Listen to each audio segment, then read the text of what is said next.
home of the Philadelphia Eagles. They've got him, it's a sack! Sixers. Oh, baby! And Flyers. He scored! 97.3 ESPN. WENJ. WENJ HD. Millville, Atlantic City. A Town Square media station serving all of South Jersey.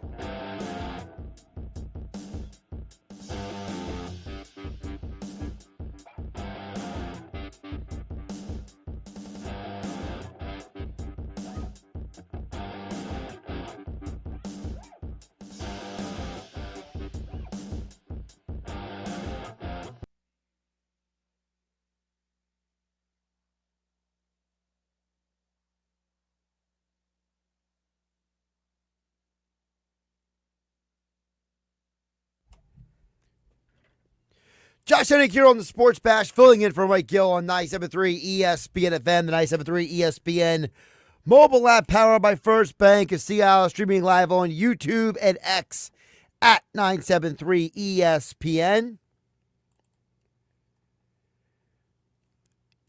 After the end of yesterday's show, I genuinely thought we were going to be moving on. But apparently, Bryce Harper did a lot of talking this offseason, and his perpetual talking has landed us all into the awkward, unfortunate conversation that we have to get into. We have more Phillies drama for you here on the Sports Bash on 97.3 ESPN. Plus, questions about the Eagles' defense as we go through this NFL offseason. As always, you guys can join the conversation at 609-403-0973 on the Whitehorse RV text board. Coming up on the show today, we have the Phillies mailbag with Frank Klose from 973ESPN.com. An earlier edition of Knicks Nuggets today at 3:30. Adam Caplan from the Inside the Birds podcast, InsideTheBirds.com. We'll get deeper into the Eagles and their offseason questions coming up at 4 p.m. And also Kevin Kinkead from Crossing Broad. He will join us to get some perspective from him on this Bryce Harper stuff. And for those who didn't know what I mean Bryce Harper stuff. So I get a text from Nick Earnshsaw last night. I don't even remember what time it was. Last night is such a blur for me, to be honest with you guys. But at some point last night, Nick Earnshaw texted me. And there was a teaser trailer put up by the podcast Bussin' with the Boys. For those who don't know, there's a podcast. It's on the FanDuel network. It's with Taylor Lewan and Will Compton. It's one of the 2,100 player podcasts that are out there. Well, apparently, thanks to Will Compton's relationship with Bryce Harper, they landed him on the podcast. So last night, I'm like, all right, well, this thing drops at 6 a.m. tomorrow morning. I'll deal with it in the morning. Wake up this morning, find out that it's a 3-hour-long pod. Well, no one in their right mind, unless they're driving cross country, has time to sit down for a 3-hour podcast. So I'm scrolling through, trying to find the part where Harper finally talks. And frankly, it was worse than I thought. So we're going to get into the Bryce Harper audio here and get your guys' reactions on the Whitehorse RV text board at 609-403-0973. We will have a poll question related to this coming up a little bit later in the hour. Because I don't know about you guys, but I'm really getting tired. I'm really, really getting tired of this Harper stuff. And you can tell me all you want that, well, that wasn't Harper's intention. He was asked a question. Well, so was Dave Dombrowski. And I went and found the original audio of what Dave Dombrowski said back in October. Because I want to play for you guys what Harper is saying and what Dombrowski said. Okay?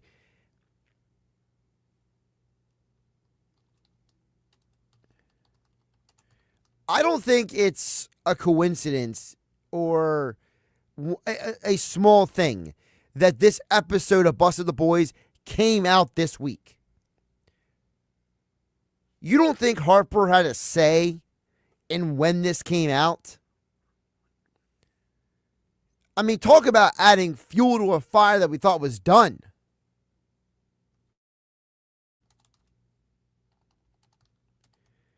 So let's get into it. And when I'm done playing the Harper audio and commenting on it, I want to play for all of you the original statements from Dave Dombrowski.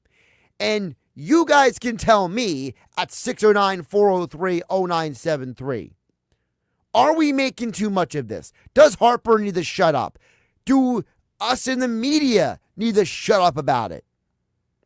So, about halfway through the pod episode, there's a comment made and they use the word elite. And then Harper throws in the slide comment, well, I'm not elite, so I wouldn't know nothing about that. To which, Taylor Lewan and Will Compton kind of have their, what was that about? And then they realize, oh, wait, he's talking about what happened months ago. So let's start with Bryce Harper's initial reaction to what Dave Dombrowski said back in October. Again, this is from the Bussin' with the Boys podcast. I think there's things within the organization that you probably shouldn't say in an outward expression, right? Like if I had a problem with you, I'd probably, if you were on my team, I'd probably bring you to the side and talk to you. And so I think that was one thing when I signed there was like, hey, we don't say anything about the organization outwardly or anything else. Make sure it's behind the closed doors, and if you have a problem, we'll talk about it. Keep it family. No doubt. And so I think that's the kind of where it rubbed me the wrong way a little bit. I respect Dave and everything that he's done in the game and everything else. He's great at his job and stuff. But, I think for me personally, if you have a problem, you can talk to me and have an issue with it, the way I'm playing or whatever. So a couple of main takeaways from that is, number one, Harper keeps referencing this. When I first signed here, and it's like, well, Dombrowski wasn't here when you first signed. So one could argue that whatever was said back in 2018, 2019 may have changed, morphed, evolved. I don't know what to call it over the years. But the other part of it is he talked about how, whatever was said, they could have just come to him and said it. And I think that's where it feels like Bryce Harper, to me, is just as much as fault for all of this. Because he's treating it like, well, they're going to come and talk to me. Well, Bryce, if you try to go talk to them,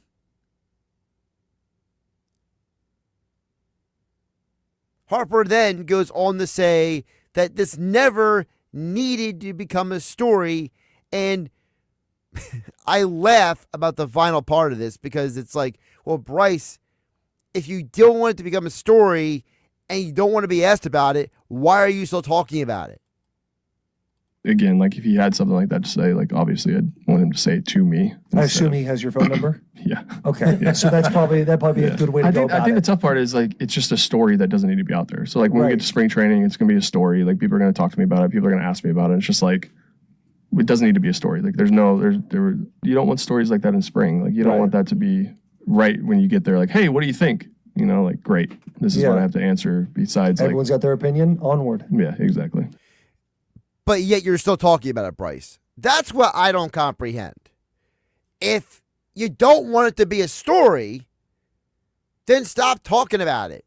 He could have gone to the media on Sunday and said, look, it's water under the bridge. I don't want to talk about it. He could have told to the Bustin' with the Boys podcast, hey, something happened months ago. It happened. I don't want to talk about it anymore. If he didn't want it to be a story, why are you wearing a t-shirt that says not elite? And then you tell the media on Sunday, well, someone handed me a T-shirt and I wore it. Like the whole thing just screams disingenuous here. And I never thought in my life I would refer to Bryce Harper that way, because Harper has always been this authentic, he's a real guy. He's not some, fraudulent, fake, phony guy. So for him to be talking this way, it's got me very, very perplexed about, Bryce, do you hear yourself talking? Then he gets asked about by Taylor Lewan, well, when did you hear these comments? Like, what was your reaction in the moment? Like, do you remember where you were when you heard this? And then Harper dug himself a deeper hole. Where did I see this? I don't know. I can't even remember. I was just shocked. More than anything, I was just like, that's kind of wild. It's a wild take. Yeah. Have you... Obviously, I didn't have the greatest postseason or like the year that I wanted to have, but if they want to talk about like, what stats mean or anything else, like they have their numbers. Like they know where I'm at, like number-wise for, the tier of the league and stuff like that. Like it's still there, So. Yeah. Yeah, what? Personally, you don't even remember where you heard it. Like, I always go back to Josh Hennig filling for Mike Gill on the Sports Bash here on 97.3 ESPN. Mike Gill has always talked about where he was when the Nick Castellanos news happened, right? Or, if you're a sports fan, right, we all remember where we were when the Eagles won their first Super Bowl. We vividly remember our feelings, the moment, right? For something that seems to be so important to Harper, he can't even remember where he heard it, how he heard it, when it happened. And then he turns it into, well, everybody's got their stats, but, they could have presented it to me. And it keeps going back to this. The Phillies were the one who had to go to him.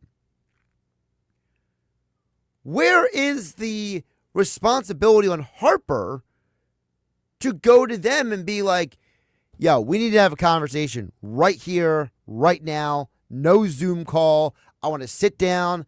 I want to hash it out. Let's be men. Let's just do it now and get it over with. It's just so bizarre to me. Harper feels like a person in a relationship who keeps complaining that the other person keeps doing something, and then you keep asking them, well, did you talk to them about it? No. Well, do they know that you don't like it when they do this with the laundry? No. Do they know that you don't like it when they call you this cute name? No. Well, why haven't you told them? Well, they can come and talk to me about why they're doing it. Well, this conversation's a two-way street, right? And this is where Harper then kind of finishes the conversation with Bussin' with the Boys podcast about, he says that there is no beef between him and Dombrowski. Was there any beef with you guys throughout the season to where it could have led them saying that? No, I think that's the thing. I have a good relationship with, Dave, so it was just kind of weird, for him to even. Oh yeah, I'm sure you that were way, just shocked seeing all so that. I was just shocked. Yeah, it makes you wonder, what would go through his mind that he's like, yeah, this is the appropriate time to bring up a comment like this. Yeah, I mean, again, obviously we didn't have the postseason we wanted to. We got beat. It didn't end the way we wanted to. And I know all those things. And if you want to blame somebody, I don't mind you blaming me. I didn't play well. I didn't have my best series. And I'm totally fine taking the blame for anything that happens. It comes with, the territory and things like that. He says there's no beef. He says there's no issue. But yet he's still talking like there's beef and issue. Again, it's like someone in a relationship saying, oh, everything's fine at home. I really don't like it when they do this. And you're like, everything's fine, but you just spent 10 minutes talking about something. Now, I will clarify by saying the Bussin' with the Boys podcast was a 3-hour pod, and about 90 minutes of it was them talking to Harper about the city of Philadelphia, talking about their favorite foods to eat on the road, who has the best burgers. There's a lot of stuff in there that has nothing to do with this. This didn't even come up until I got to double check my notes, but I believe it was, I think it was an hour and 30 into the pod, if I remember correctly. Let me see here. Let me just check my notes here. Josh Hennig filling in for Mike Gill on 97.3 ESPN. This is the only downside when you're doing everything yourself, when you're, hosting the show, putting everything together, taking your notes, is that the moment you don't remember something and you didn't write it down on a piece of paper, you got to check your phone notes. Sorry, it was 2 hours and 28 minutes into the pod. I was wrong. I was an hour off. So 2:28 into the pod. And Harper was on the pod from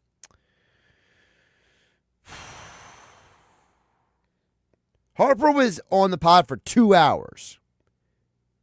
So out of the 2 hours, they spent 5 minutes on this, according to my notes. But yet this is probably the biggest takeaway from the pod. Because the whole point of Harper talking about it on Sunday to the media at spring training was, I'm going to talk about it, I'm going to be done with it.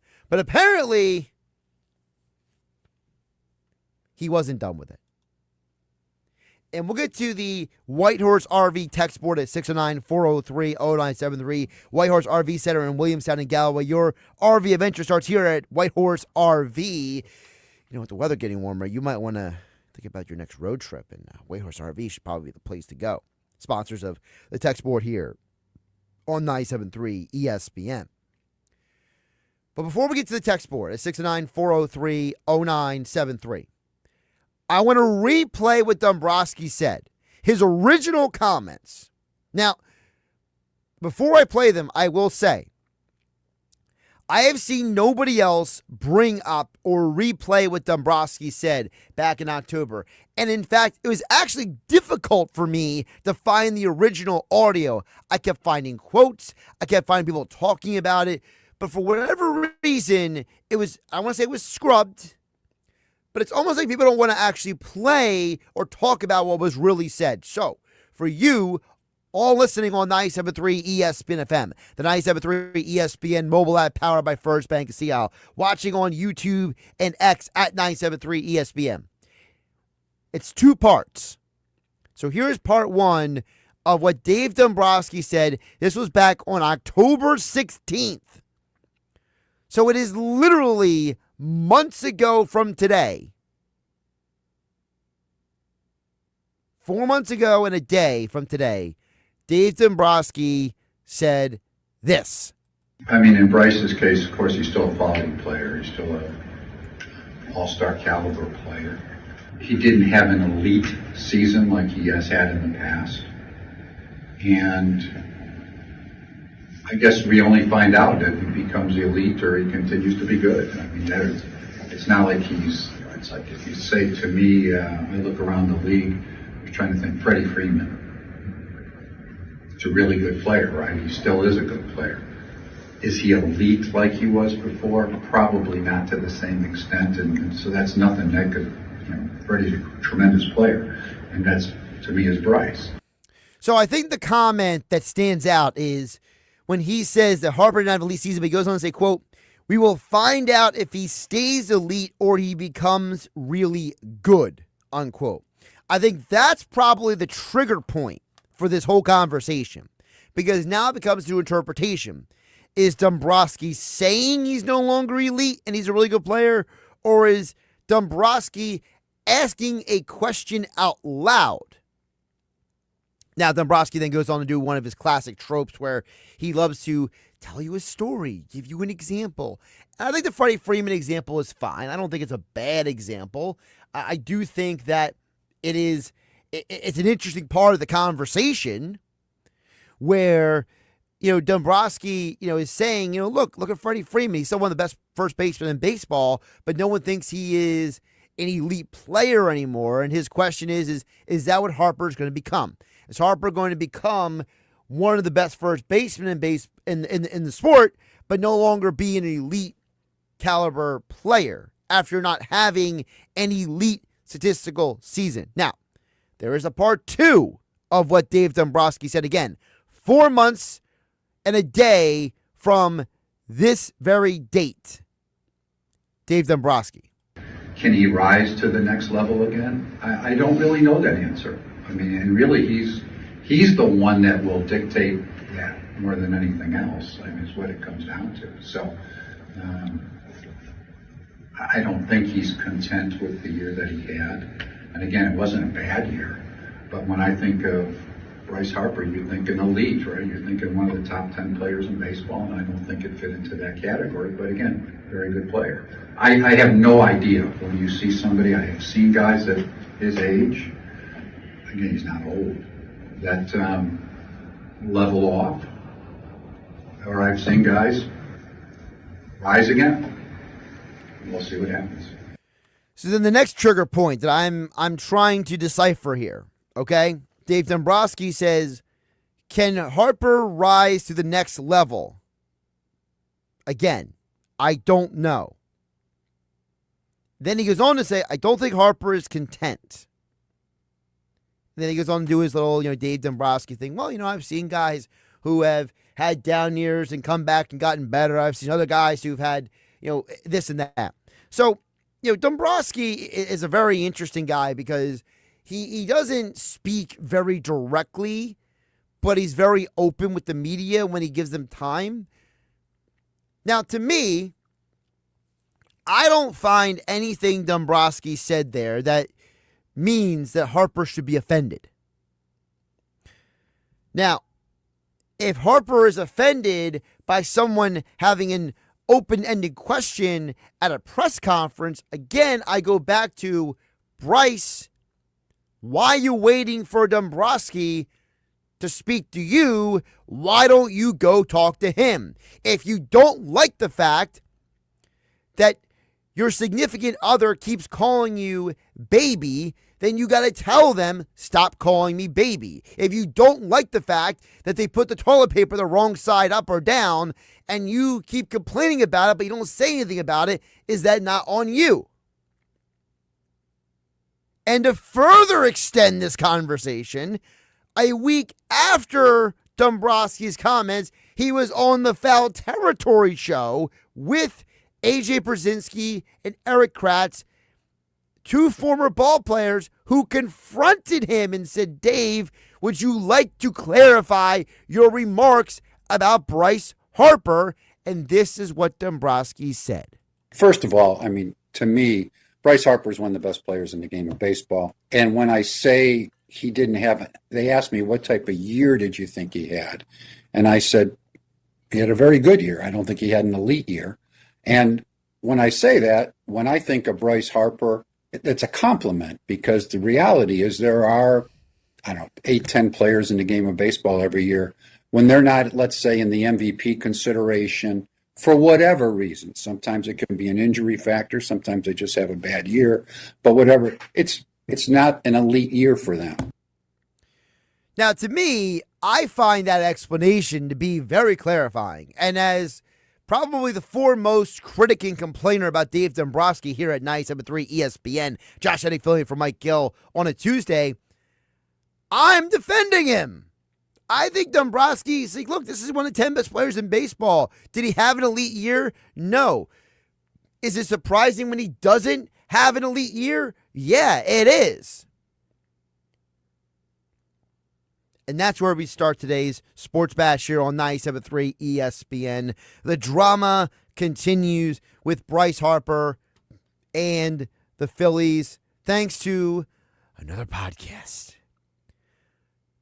Dan and EHT, Cole and LBI, Glenn and Absekin, all your text on the other side on the Whitehorse RV text board. Josh Hennig filling in for Mike Gill. 97.3 ESPN FM, the 97.3 ESPN mobile app powered by First Bank of Sea City. Streaming live on YouTube and X at 97.3 ESPN. It's the Sports Bash with Mike Gill. And I am the voice of the voiceless. On 97.3 ESPN and the 97.3 ESPN free mobile app.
You're listening to the Sports Bash with Mike Gill Never thought this radio stunt would catch on so big. on 97.3 ESPN.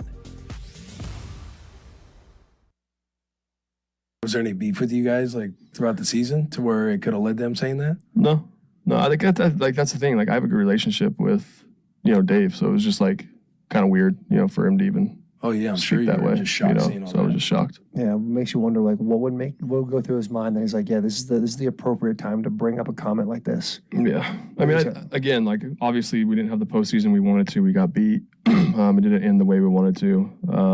And I know all those things. Like, and if you want to blame somebody, I don't mind you blaming me. Like I didn't play well. Like I didn't have my best series. And I'm totally fine taking the blame for anything that happens. Like it comes with the territory and things like that.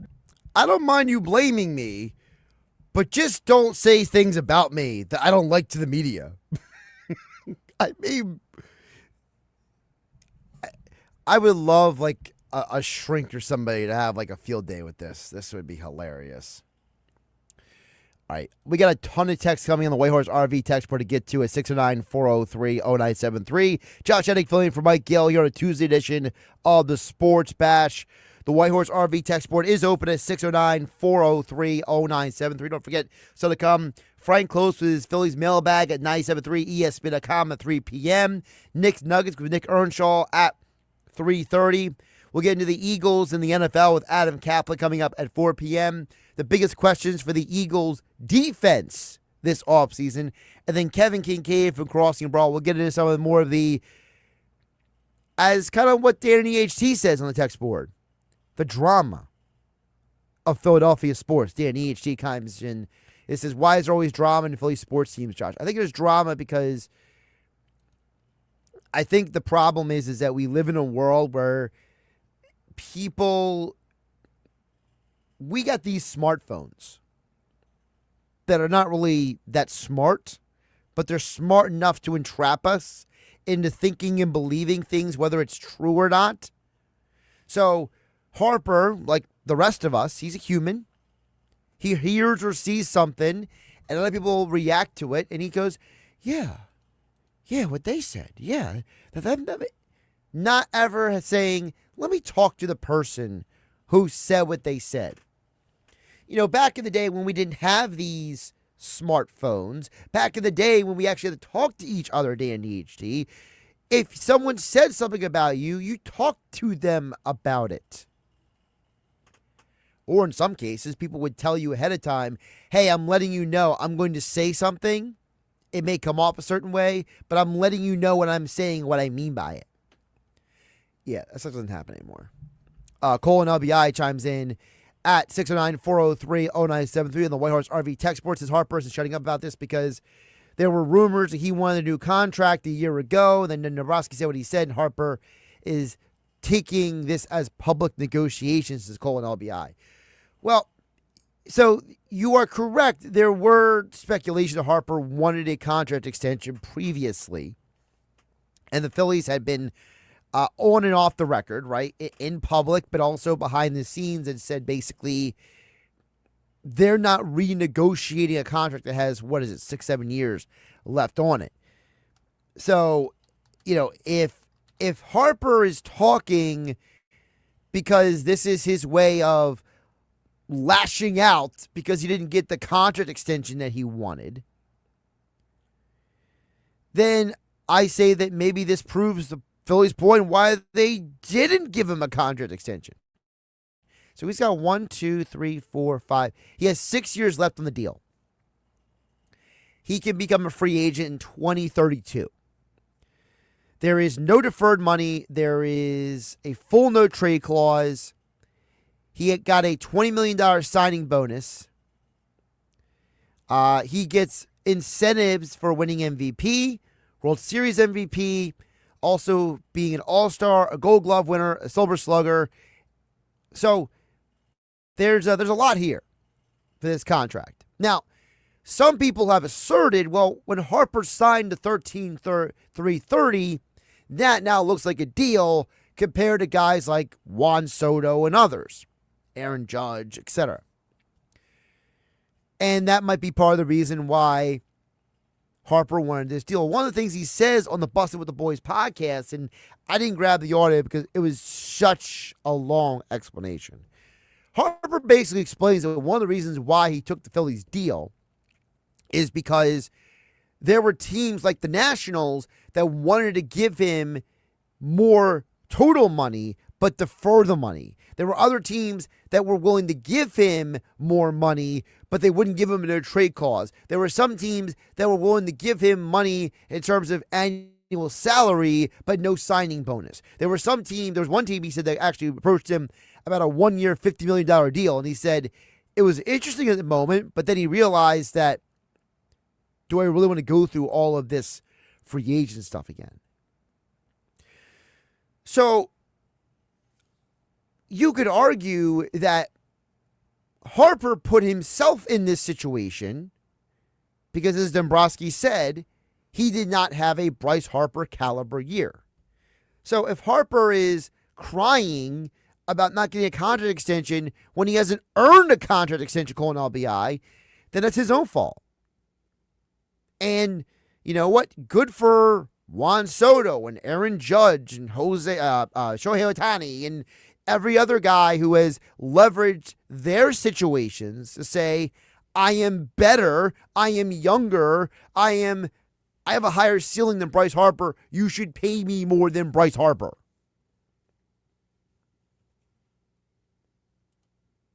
More text on the White Horse RV text board at 609-403-0973. Glenn Absekin says, you could argue that Harper in the last 4 years has just been a good player. He has had moments, but overall his production has not been elite, at least for a few years. He's definitely had a nice career, but he's not getting any younger, and his last 4 years have not been close to elite. Sometimes the truth hurts, says Glenn Absekin. And listen, Glenn, it's a more than fair comment, okay? You go back and look at what Harper's numbers have been since he won the MVP, right? Remember that was the moment that I think Philly fans were like, see, this is why we signed him. This is why we gave him all that money. Because he went out and won the MVP award, right? He won the Silver Slugger. And he had, a league-leading 42 doubles. He led the league in slugging and OPS, and he had this amazing, well-rounded year. And even though the team didn't make some deep playoff run, as an individual, Harper had a great year.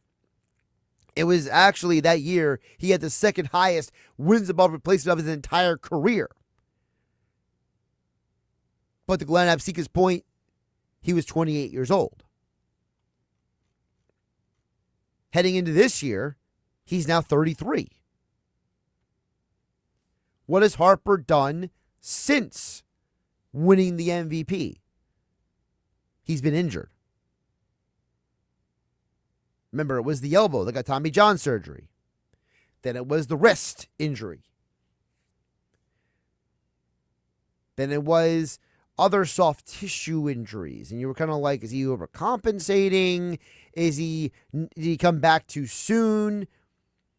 One thing about on the Busted with the Boys podcast about how, they talk about how athletes, they always try to beat whatever the doctor says.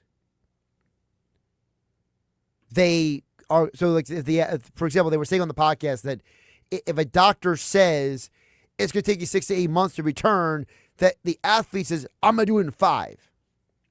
So is that part of the reason why Harper's had multiple injuries? Because he is a guy who has said, I'm going to come back earlier than I should.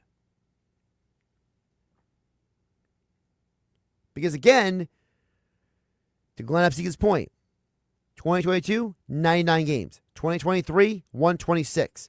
2024, he played 145, so he played a majority of the games that year. And then last year he played 132. So the last time he played at least 140 games, 2024, he was an all-star. It's not like he completely forgot how to play baseball. And that year he did also have 42 doubles. Again, he had more hits than his MVP season. But he had less walks. He had less homers. He had more RBI. he had a lesser batting average, lesser on-base percentage.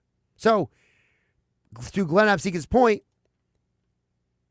has Harper regressed, but Harper doesn't want to admit it?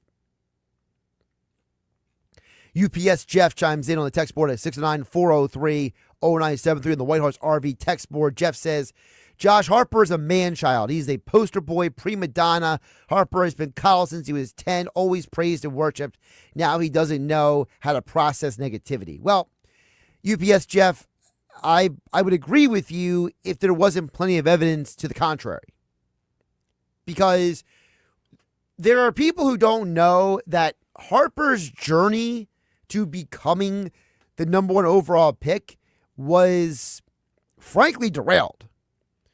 So for those who don't know the whole story, Bryce Harper never graduated from high school. He got his GED, he went to JUCO, and his first year in JUCO baseball, junior college, he was bad. He was not good at all. To the point where Harper tried to go back to high school, and they were like, dude, you already graded out. You can't go back to high school. So then he had to, basically, suck it up and perform, and he performed at such a high level that's why he got drafted first overall. And, frankly, he had some years with the Nationals where that team was just garbage. So I don't know if he's always been coddled. I think that Harper is a guy that has had to deal with some stuff. He's had to deal with some family stuff. He's had to deal with some professional stuff. Now, if you want to say that he's a man-child, maybe he is. There are some examples of his, during his Nationals tenure, his, immature behavior. There have been moments where people have kind of cringed with some of his over-the-top displays demanding they re-sign JC Realmuto years ago. But I don't think a prima donna is a guy who's going to walk around the neighborhood for the local kid to help him get a prom date. You guys remember that story a couple years ago. So I don't know if he doesn't know how to process negativity, UPS Jeff. I think the problem with Harper is that he took what Dave Dombrowski said. Again, the question of we will find out if Harper stays elite or becomes just a really good player, he's taking that as a negative.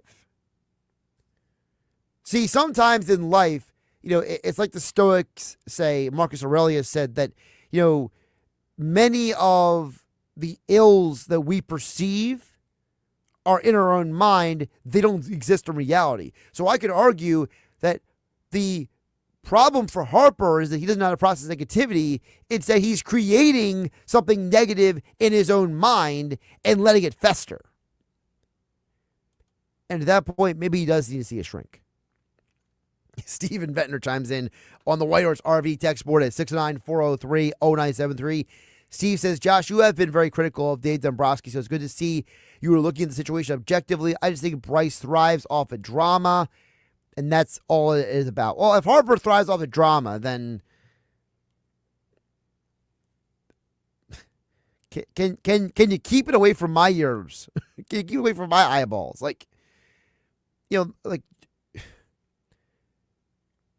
Everyone likes to point to Michael Jordan and guys like that who have a chip on their shoulder and the way they're competitive. And it's like, but those guys didn't blast all of their whatever you want to call it in the media all the time. I mean, Harper now has done multiple interviews where he has complained about this.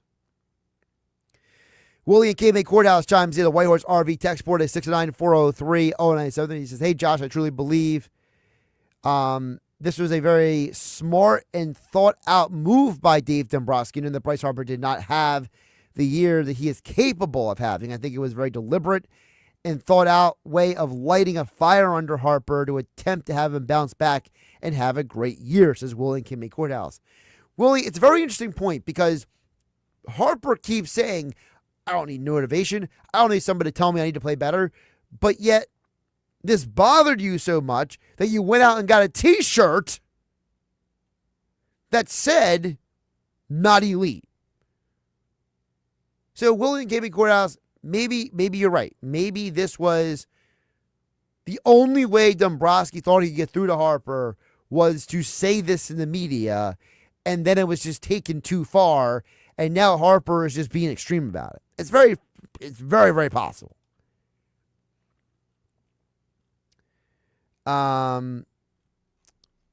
More text coming in, 694030973 on the White Horse RV text board. Texture didn't leave their names, so we'll call them Mr. Anonymous. They say, he says, Dombrowski brought up Freddie Freeman because he just beat the Phillies in the playoffs last year. Dombrowski went on to state that Harper can be elite, can rise to the next level. I don't know. He could have said, I believe so instead. Listen, I think that the problem is that if Harper didn't say something about it, we wouldn't be talking about it. Alex in the Villas chimes in at the White Horse RV text board at 609-403-0973. Alex, hold on. Let me get to your text on the other side. I want to shortchange Alex in the Villas or Robbie from Little Lake Harbor. Your text on the White Horse RV text board coming up next, 609-403-0973. We are also live on YouTube at 973 ESPN. We do have one comment coming in here. It says something similar to somebody else. That Harper's probably looking for a contract extension, and Dombrowski is saying, show us why you deserve the contract extension. Yeah. I think that seems to be part of the thinking here when it comes to this whole situation. But we'll get more into it. Again, Robbie from Little Lake Harbor, Alex in the Villas. We'll get to your text on the other side on the White Horse RV text board.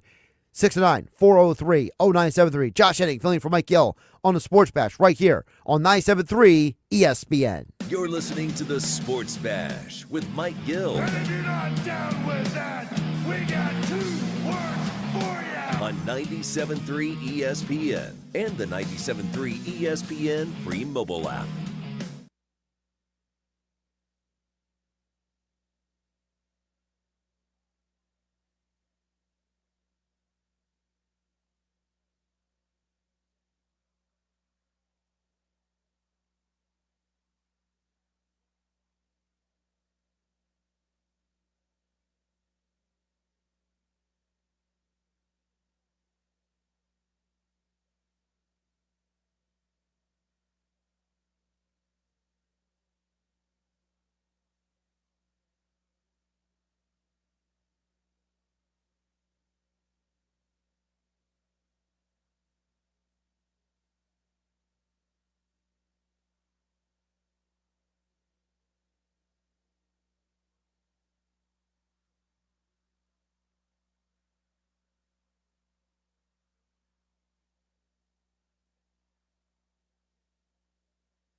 Rain-X wipers are the #1 wiper blades in America. That means all kinds of drivers choose Rain-X. Big drivers in small cars choose Rain-X. Small drivers in big cars choose Rain-X. Drivers with long hair and short commutes choose Rain-X. Drivers with short hair and long commutes choose Rain-X. Drivers with pets on board, babies on board, and bored babies on board choose Rain-X. Basically, drivers who love a clear view of the road all choose Rain-X wipers, the #1 wiper blades in America.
This is the story of the one.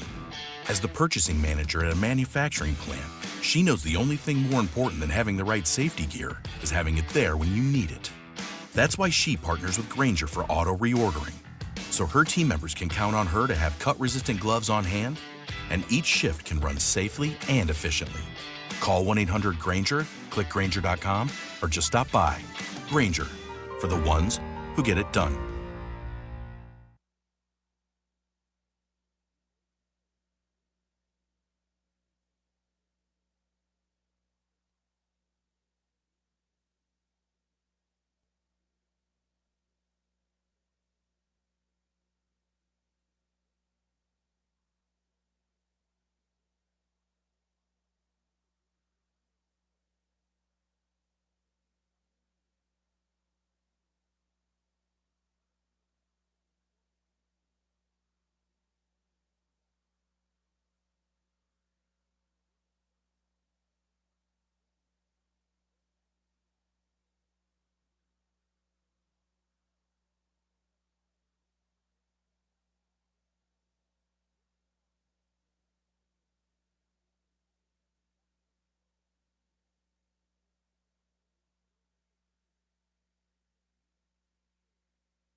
It's the Sports Bash with Mike Gill. Do I have everybody's attention now? On 97.3 ESPN and the 97.3 ESPN free mobile app. Josh Hennig, Philly for Mike Gill here on the Sports Bash on 97.3 ESPN. Don't forget, Frank Klose with our Phillies mailbag coming up in about 8 minutes from now. Also, Knicks Nuggets coming up a little earlier today, 3:30. Adam Caplan, Inside the Birds podcast.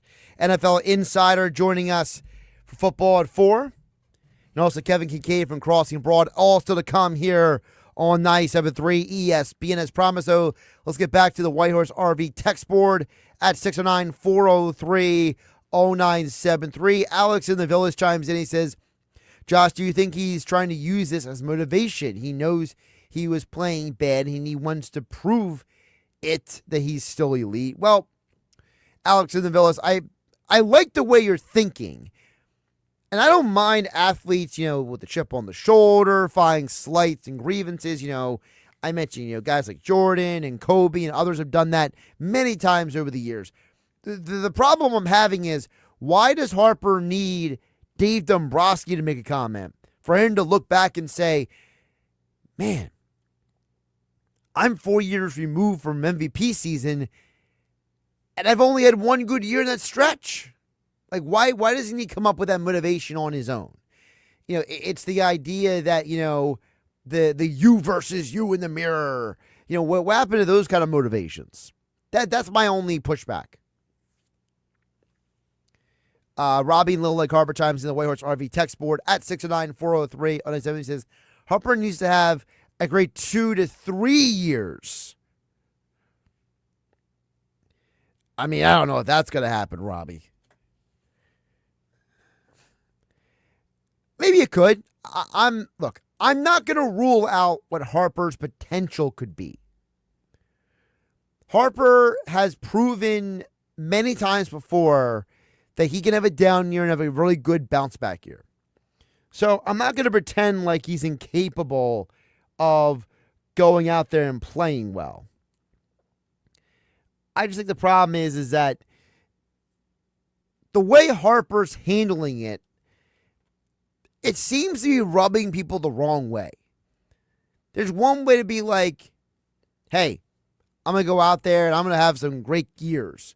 It's another thing for saying, I'm going to keep talking about what you said about me before I prove that you're wrong. Frank Klose coming up next.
Home of the Sports Bash with Mike Gill, 97.3 ESPN, WENJ, WENJ HD, Millville, Atlantic City.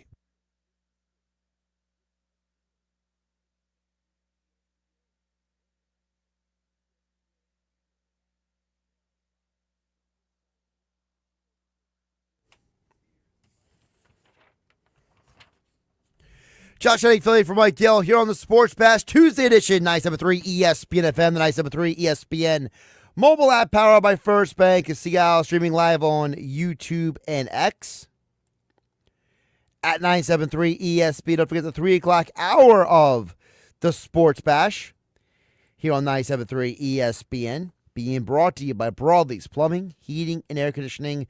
Broadleys is your trusted source for heating and plumbing service, as well as installation for generations. And with all this wonky weather, you probably need your system to get a checkup. Give them a call at 609-390-3907 as we go from winter to spring and eventually summer. Make sure your heating, cooling, and plumbing systems are all ready to go for all the weather changes. 609-390-3907 or visit them online at broadleys.net. We're getting to the more about the Phillies mailbag with Frank Klose, joins us each week here on the Sports Bash here on 97.3 ESPN. As Frank, first of all, glad to have you on board the show. I wish half the show today would not have been talking about the latest Bryce Harper comments, but here we are nonetheless. How you doing, Frank? I'm doing well. How are you, Josh? I'm doing all right. So, before we get into the mailbag, what is your take, Frank? You've seen Bryce Harper his entire tenure here in Philadelphia. What is your take on the Bryce Harper? He's basically keeps saying, I don't want to talk about it, but I'm going to keep talking about it. Yeah, this is Bryce kind of making this into something. When you look at Dombrowski's original comments, I feel like he was talking about just the season he had last year. But then, of course, the not elite shirt in the offseason, and then now he's talking about it, calling it wild. I'm personally shocked that Dombrowski didn't just call him and fix all this early on, that it's still going on. But you know what? Whatever might motivate him, I suppose. But I think that Bryce Harper kind of is coming to camp with a little chip on his shoulder with something to prove, and I don't necessarily think that's a bad thing. It's definitely not a bad thing, Frank. I just feel like, for Harper to complain as much as he is, you just said Dombrowski can call him. Harper can call Dombrowski. Like, Harper can get on the phone and be like, yo, we need to talk, and we need to talk now. And it's like Harper's like the person in a relationship who's like, I don't like it when my partner does this. And you're like, well, have you talked to them about it? And they're like, well, they can come talk to me. And you're just like, all right, I see what's going on here. Yeah, maybe it's a little bit of that. Or you know what? Maybe after it became something, Dombrowski just thinks, hey, you know what? If it's motivating him, or at least it seems to be motivating him, maybe we just let this go and then just see what happens. But I don't know if they had any reason to talk to each other in the offseason per se. So, I'm sure they'll actually see each other face to face this week if they haven't already. Yeah, you'd hopefully at some point you might see the guy who is charged of the organization. But let's get to the Phillies mailbag, Frank, over at 973ESPN.com. Of course, those who don't know, you can follow Frank on the X platform at Frank Klose. That's Klose with a K, for all your Phillies questions. He does it each week here on 97.3 ESPN. And, Frank, you and I have not talked since the Nick Castellanos saga ultimately came to an end, and that's where Matt asked you the question on the mailbag. How did the Phillies manage to bungle the Castellanos situation so badly? And I'll kind of add an addendum to it, Frank, which is, I had Charlotte Barnes on Friday, and she talked about how surprised she was, how long the Phillies took to actually, bring this all around. Yeah, the Phillies, it took till Thursday, which was basically the last day they could do it before he was going to have to report to camp. And so, I don't think the Phillies actually bungled anything here. The Phillies have kind of let it be known for a while now that Nick Castellanos was available for trade. Todd Zalecki reported on the Phillies show, great podcast I recommend. The Phillies tried to trade Castellanos not just this past offseason, but the one before that and the one before that. So this is offseason number 3 that the Phillies are trying to move Nick Castellanos. I don't know that there was a lot of interest for him. And you know what? The Phillies, of course, had nobody that they could make a deal with, but there was a team that might have been interested in biting. You know, there was some reports out of New York that the New York Yankees might have been interested in Nick Castellanos as a right-handed first base option. And ultimately, the Yankees decided against it, and they re-signed Paul Goldschmidt to a 1-year deal. So I think as long as the Phillies had one possible suitor that they could get something, and it sounds like Dave Dabrowski himself said was not expecting a lot in return in terms of either dollars or a prospect. As long as somebody was a possibility, I think I think it's their right to sort of see what they can get with the $20 million they were going to pay no matter what, right? I think that's they own the rights to the contract, so they can try to get something for it. So once the Yankees thing kind of flamed out, it seemed like there just really wasn't a lot of interest. And in fact, the San Diego Padres, the team that ended up signing him, they basically just put out there a while ago, yeah, we're going to maybe grab a bat that's right-handed, that's low cost, or or like available for a waiver claim or something like that. Padres weren't going to give anything for him, so they're happy to give him a shot if in this instance he was free, which he was. They're just paying him the major league minimum, but there just was not a lot of interest in Nick Castellanos, and quite frankly, Josh, for a guy that seemed to be upset he would hit 7th and upset not to play an inning of a game. Not even the fact that he was starting most of the games, but once he was removed for defense the first time, we saw how he reacted. I don't know how well he's going to accept this role in San Diego, and I think that was the question a lot of teams had, because San Diego, all right, what the heck? It's just the major league minimum. Why not give him a shot? But you know what? If he doesn't like the fact that he is actually a platoon player at first base, and he might not like that very much. We'll see where they hit him. I mean, he's not going to play in right field ahead of Fernando Tatis, that's for sure. So it looks like he's a first base platoon option right now, and of course, the left-handed side of that platoon is going to play more than the right-handed side. Yeah, I mean, I think the bigger deal is less about where Castellanos ended up for a lot of fans out there, Frank. I think it's about the fact that, the feeling that the Phillies dragged something out that they maybe could have bailed on sooner. But, listen, he's gone. We can be done with it. We all can move on. I literally had people texting this week saying, can we stop talking about Castellanos? But we had to get to Matt's question on the Phillies mailbag at 973ESPN.com. Frank Klose joining us here on the Sports Bash. Josh Hennig filling in for Mike Gill on 973 ESPN. Speaking of the Padres, Dan asked the question, why did the Phillies re-sign Walker Buehler? He signed a minor league deal with the Padres. The Padres just giving out minor league deals to everybody, Frank. Padres don't have a lot of money this offseason, and they're basically collecting characters like this, ones that might have some upside left and might have some experience, but the Padres are definitely looking to cut out some money. Now, the Padres are one of those teams that you might be familiar, had some TV deal issues. Yep. So, they weren't really willing to spend some money, because there was a lot, they were burned last year, quite honestly. And, they were trying to figure out how to move forward. So, they're not getting the kind of contract even after the dust settled, like the Phillies have, even the Phillies have. So they were going to be spending less money this year. And when you look at their depth chart, do you know, maybe you can guess, Josh, who their number one starter is on their starter depth chart? Are you aware of who that is in San Diego? Well, what's his name is no longer there. The guy who had all the strikeouts every year, he's gone. Cease. Yeah. Yeah, Dylan Cease is gone. So I'm assuming it's former Philly Nick Pivetta. That would be correct.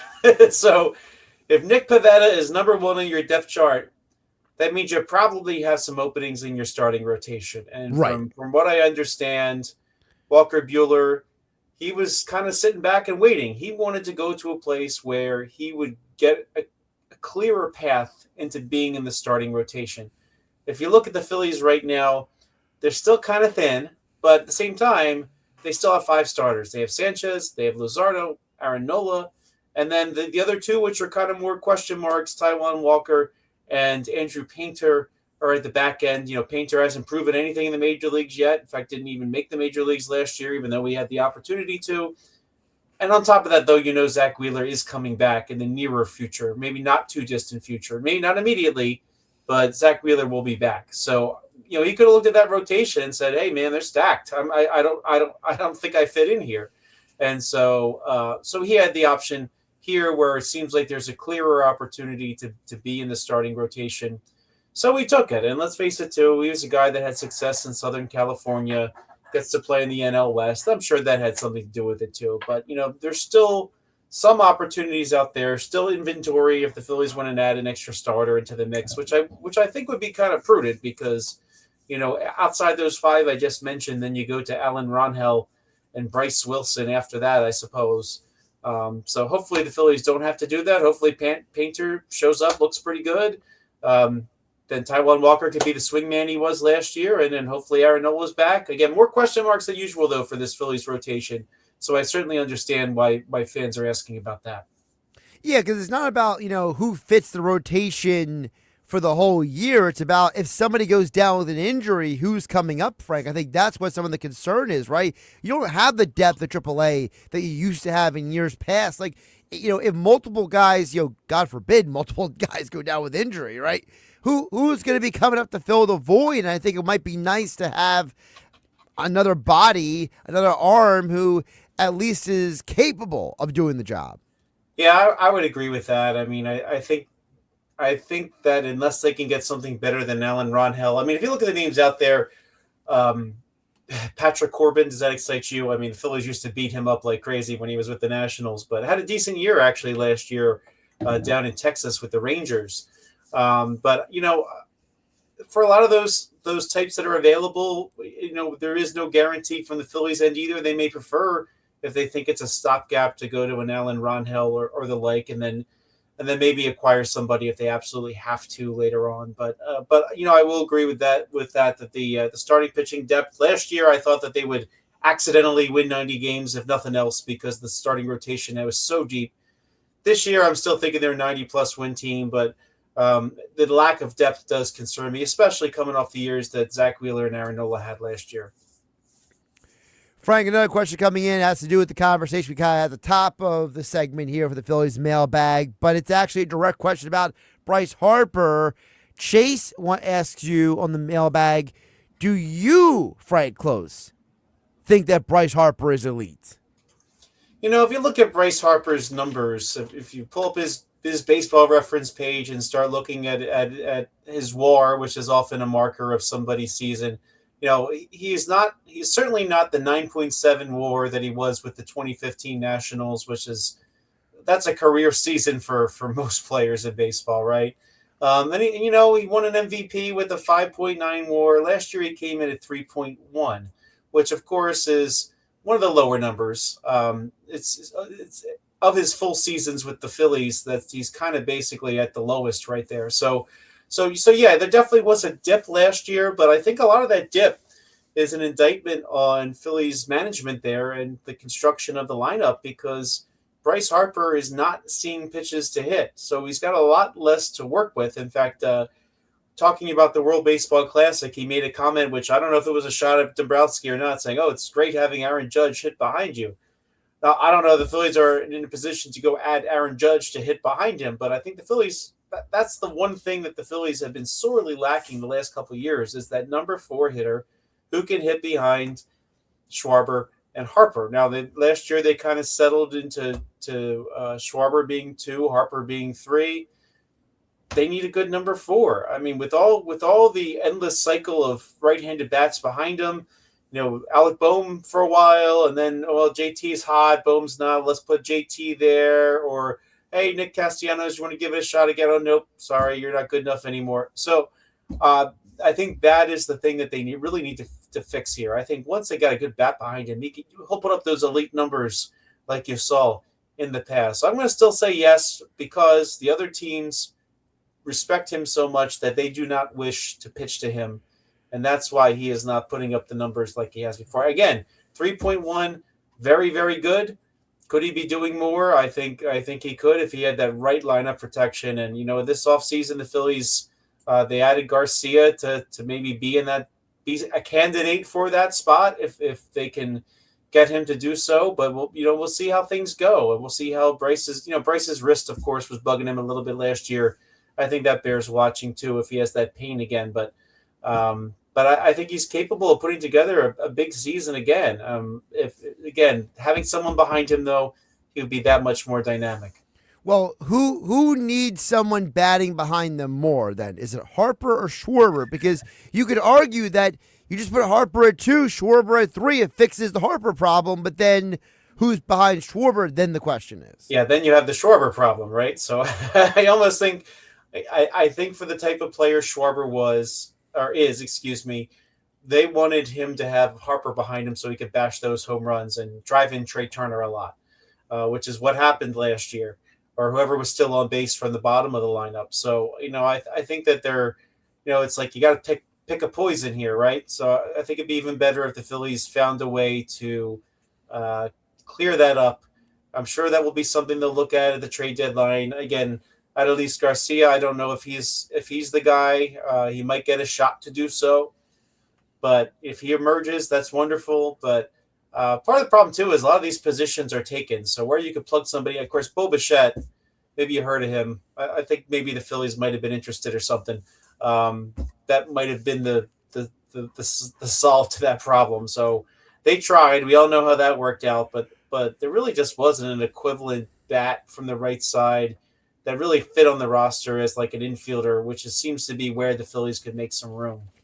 Well, I think the important part of what you said does fit the roster because there are players who have been talked about, rumored for months, but they didn't make sense. Like, Pete Alonso plays the same position as Bryce Harper, for example. There were other guys. It was like, well, if you trade for him, is he going to be what you are expecting him to be? So there's all kinds of names, but you're right. There was not an obvious guy to be like, if you get him, it's the answer. And I think that's the problem, Frank. That is, even if you get to the deadline this year, like if we're to project out who's going to be good and bad, I'm not sure some of those bad teams even have a quantifiable right-handed bat.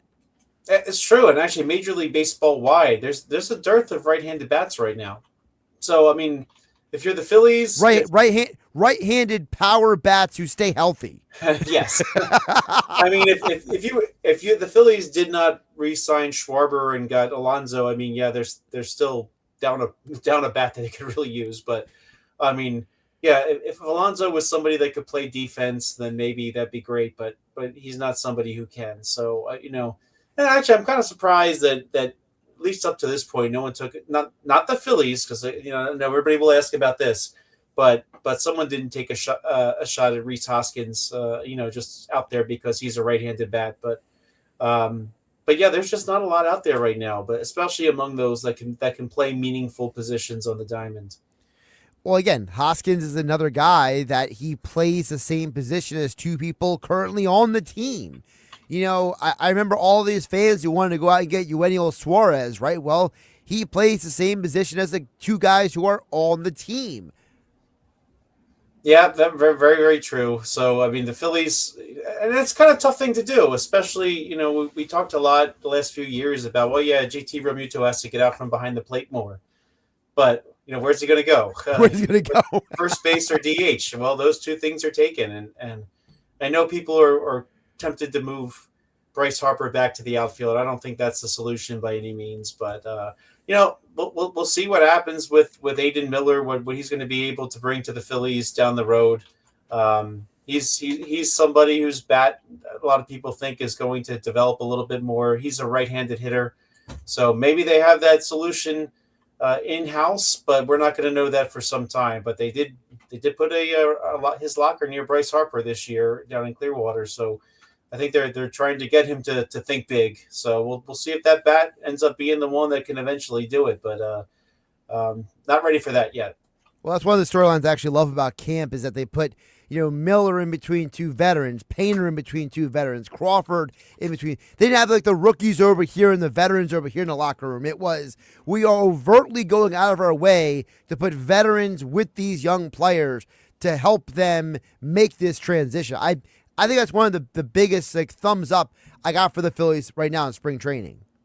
Yeah, I really do appreciate that. I mean, they don't promise them anything. You notice that Justin Crawford is still wearing number 80 and Andrew Painter's wearing number 76, So Aiden Miller's, I think he's 81.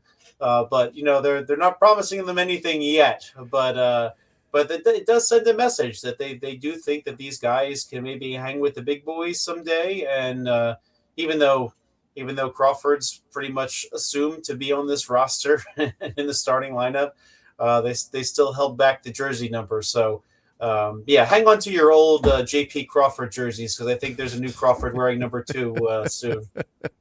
Or what you could do is you can get the number 76 and all these weird numbers while they still have that jersey. And then if they go on to have an amazing career, you have like a rare collector's item to sell like 20 years from now. That or they'll just confuse him with any other Crawford that might have passed through spring training, right? I mean, okay, maybe not Crawford, but maybe Painter or something like that. It's like those are fun to have. I do agree. I loved to used to go down to the holiday sale when I was a season ticket holder and try to buy up some of those jerseys from spring trading because they were a lot of fun to have. Yeah, absolutely. Frank Klose at Frank Klose on the X platform is Phillies mailbag each week at 973ESPN.com.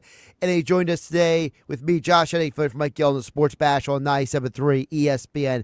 Frank, great stuff. Talk soon. Catch you next week. Josh Hennig filling for Mike Gill here on the Sports Bash, 973 ESPN FM, 973 ESPN mobile app powered by First Bank of Sea Isle City. Coming up on the other side, we got Nuggets. Yes, Knicks Nuggets still to come on the Sports Bash with me, Josh Hennig. And don't forget, we will get back to text board as well throughout the show, 609-403-0973, the White Horse RV text board. White Horse RV Center in Williamstown and Galloway. Your RV adventure starts here at White Horse RV. And as the weather gets warmer, if you're thinking about a road trip, thinking about your summer plans, White Horse RV, probably the place you want to go to if you're serious about that next road trip or some of those plans that you got coming up.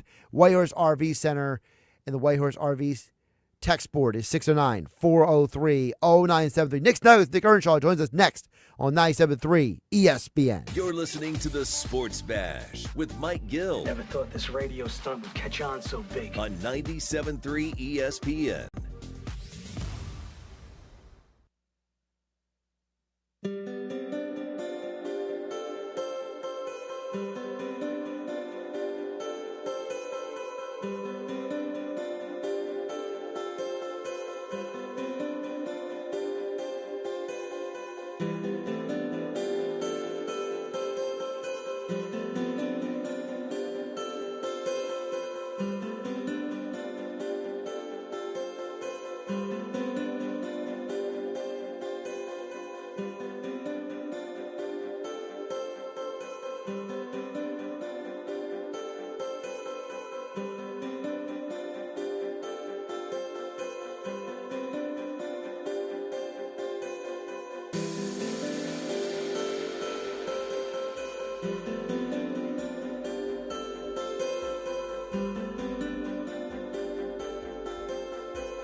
Get your game on at the Fanatic Sportsbook in the gallery at Ocean Casino Resort. Go to Ocean Casino Resort. Go for the win. For more information, visit theoceanac.com. You're listening to the Sports Bash with Mike Gill. When I'm driving, I got a guy on the radio who talks to me. I can't see him, but he talks to me. On 97.3 ESPN. Don't forget the 3 o'clock hour of the Sports Bash here on 97.3 ESPN. Josh Hennig filling in for Mike Gill on a Tuesday edition of the Bash, being brought to you by Broadleaf's Plumbing, Heating, and Air Conditioning. I guarantee that many of us need a system tune-up after the bizarre winter we've already been through. Ice thunder for 2 weeks, freezing cold temperatures. Then it's all melting and maybe your basement smells a little weird. Broadleaf's Plumbing, Heat, and Air Conditioning is your trusted source. Call them at 609-390-3907 or visit them online at broadleys.net. An early edition of the Nuggets here on the Sports Bash on 97.3 ESPN. Nick Earnshsaw joining us here. Nick, how you doing on this Tuesday? How are you, Josh? Good to talk to you. And I'll tell you what, I am over this winter. I'm over it. Spring training's here, baseball season, spring weather. I need it, Josh. I need the warm weather to come back and sit back, have a hot dog, a nice cold one, watch a baseball game. We need it. We all need it because I'm over the winter. Over the winter depression. I'm done. I'm done. You're done, but it seems like Bryce Harper might not be done, no. Nick. He is not. He is not. So he goes on busting with the boys. I don't know how much you've talked about it so far. I'm sure I've talked a lot about it enough. Yeah, I'm going to keep talking about it with you. Well, first of all, I explained at the beginning of the show, it's a 3-hour podcast. Yeah. And the juicy stuff doesn't happen until about 2.5 hours in to the podcast. I got on my notes. It was on 2:28 when they finally got into the juicy stuff. They started talking to him about 48 minutes in. And by the way, they talked about a lot of stuff, right? Yeah. I mean, Harper talks about how much he loves the city of Philadelphia. He talks about how, Philadelphia's got way better food than Nashville does. He talks about, how he loves Scottsdale, like tacos. Like, there's a lot in this podcast. They talk about how, athletes always come back too soon from injuries. Like, there's a lot in there. But, of course, Harper just can't help himself, Nick. No, he cannot. And let's play a clip from it because I got to listen to some of it. I haven't gotten to finish the entire thing, but there was some good stuff. I skipped towards the end where you talked about the juicy stuff was at, and I wanted to hear what he had to say about Dave Dombrowski. Take a listen to this comment Bryce made. Was there any beef with you guys throughout the season to where it could have led them saying that? No, I think that's the thing. I have a good relationship with Dave, so it was just kind of weird, for him to even. Oh yeah, I'm sure that way. Just shocked seeing all so I was just shocked. Yeah, it makes you wonder what would go through his mind. And he's like, yeah, this is the appropriate time to bring up a comment like this. Yeah, I mean, obviously we didn't have the postseason we wanted to. We got beat. It didn't end the way we wanted to. And I know all those things. And if you want to blame somebody, I don't mind you blaming me. I didn't play well. I didn't have my best series. And I'm totally fine taking the blame for anything that happens. It comes with, the territory and things like that. So, couple things here. Love the accountability from Bryce Harper. He knows he didn't play well. Can't fault the guy for taking accountability there. Sure. I think he was taken aback by the comments of Dave Dombrowski because it felt like Dombrowski, when he said that, was in a meeting with the rest of his team, right? Well, that's really what quick. it felt like. I played this earlier. I will play it again. I had to go find it because apparently the internet tried to scrub this. Okay? Wow. I don't know why nobody else is replaying the audio, but we're doing it here on 97.3 ESPN. 6 months and a day ago to today, Dave Dombrowski said this. I mean, in Bryce's case, of course, he's still a quality player. He's still an all-star caliber player. He didn't have an elite season like he has had in the past. And I guess we only find out if he becomes elite or he continues to be good. I mean, it's not like he's It's like if you say to me, I look around the league, I'm trying to think, Freddie Freeman. He's a really good player, right? He still is a good player. Is he elite like he was before? Probably not to the same extent, and so that's nothing negative. Freddie's a tremendous player, and that's, to me, is Bryce. Okay. So to me, I still have the same sentiment. It felt like he thought he was talking to like his team, the general manager, the scouts around him, like they were in a board meeting, right? Like, and he could just kind of talk freely. That's the way I took it from Dave Dombrowski. Should he have said that to the media? Probably not. Did Bryce kind of was taking it back like, yo, dude, I still think I'm a pretty good player? Sure. And this is all about ego, Josh. This whole situation is about ego on both sides. Well, again, he said it to me like, we will find out if he stays elite or becomes a really good player. Right.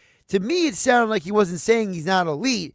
It's Dombrowski basically saying, I don't know what the future holds for Bryce Harper. We'll wait and see. And he uses the Freddie Freeman comment where it's like, is Freddie Freeman still one of the best first basemen in baseball? Yes. Is Freddie Freeman still one of the best players in baseball? Probably not. And remember, it was a week later that Dombrowski went on foul territory and said, guess what? Harper's still a top 10 player in the game. So it's like Harper's picking and choosing which Dombrowski comments he wants to cry about. Yeah, and listen, it's all about ego, right? Like he doesn't want to hear. This is a guy who was on Sports Illustrated at the age of 15. Do we forget that? Like he's been at the top of the top. Oh, top he brings it up on the podcast, by the way. I'm sure he does. I haven't gotten to the whole entire thing. I started it this morning, had it on my office, and then I had to shut it down because I had some other stuff to take care of. But man, 3 hours long. I didn't think it was going to be 3. No wonder. Can I just ask you really quick? Because I'm not, I do consume podcasts, right? I'm a podcast guy. I'm a audiobook guy. I feel like anything over an hour and a half, it's like I'm discouraged from even trying. Like, wow, I got to get through all that. I feel like to this. Like the last time I consumed a podcast that was more than 2 hours, like straight, was, and I will preface it by saying, I thought I was doing something smart, and then by the end, I realized I wasted my life away. The Taylor Swift New Heights podcast, where I was hoping, you were locked in. Well, I was hoping she would say something about, hey, I used to vacation in Stone Harbor. My family used to be in South Jersey. It's so cute that you and Kylie are now in Sea Isle. Like, I thought that would come up at some point over 2.5 hours, and it never came up. And by the end, I was like, I now know way more than I ever wanted to know about Taylor Swift. Like, what a waste of my time. So now, every time I see a long podcast, I immediately I'm just going to scan. I'm going to scan through and find what I need. I'm not listening from beginning to end because these people just want to waste my time. Yeah. Listen, this is why our famous world traveler, Mike Gill, does not listen to player podcasts. This is why he does not listen to player podcasts. He can't take them. He cannot take them.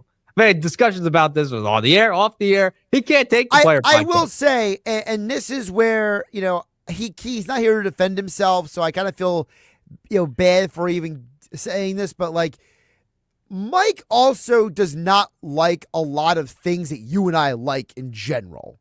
Okay, there's a lot of shows, podcasts. There's a lot of music. There's a lot of content that Mikey just doesn't like at all that you and I like. So I don't even know how much of it is, the player podcast and how much of it is just Mike has his own unique set of interests.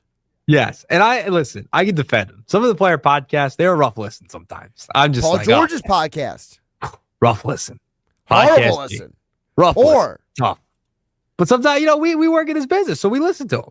And, I want to see if I can find any more information regarding, the teams we cover. So that's why I listen to him. But sometimes they're tough. I'm not going to lie. But going back to Bryce, we have to remember, this is a guy that was on the cover of Sports Illustrated at a very young age. Remember, he got his GED, skipped over the whole high school, college thing and just went straight to play baseball. And don't forget, he struggled his first year of JUCO to the point where he wanted to quit. Yeah. So listen, he's been at the top of the top for the most part. He's been in the spotlight for a long time. So that was a shot, like a little, even that little shot by Dave Dombrowski, which I'm sure he did not mean for it to be a shot at Bryce Harper. He's going to take a little bit of offense to that. And hopefully it's in a good way. Like, take it out on the field, Bryce. Like, he knows he didn't play well in the postseason. He knows they haven't played well in multiple postseasons in a row. So, I think he wasn't happy that it wasn't kept in-house. Should Dave have said that out loud to the media like he was talking in a boardroom in a meeting going into next season? No, he should not have said it to the media because now it's a story that we're all talking about and that needs to be talked about because that's your president of baseball ops talking about your best player, your star player, the face of the franchise. Absolutely. And listen, I think a lot of people, the vibe that I've gotten from the White Horse RV text board today, Nick, has been people just think Harper's being a complainer, that he's just being a whiner. Yeah, just get over it. Just get over it at this point. I see where he's coming from, but at this point now we're doing a 3-hour podcast that's coming up still. So let's move along. And guess what? It was like 5 minutes of the 3 hours. Yes. It's not I know you enjoyed that part. All right, moving along. Nugget number 2. I didn't see this until after because it came out like during the Nuggets or like right after the Nuggets yesterday. Mr. Josh Hennig, the ratings for the All-Star game were out. 8.8 million viewers, the largest TV audience since 2011, up 87%.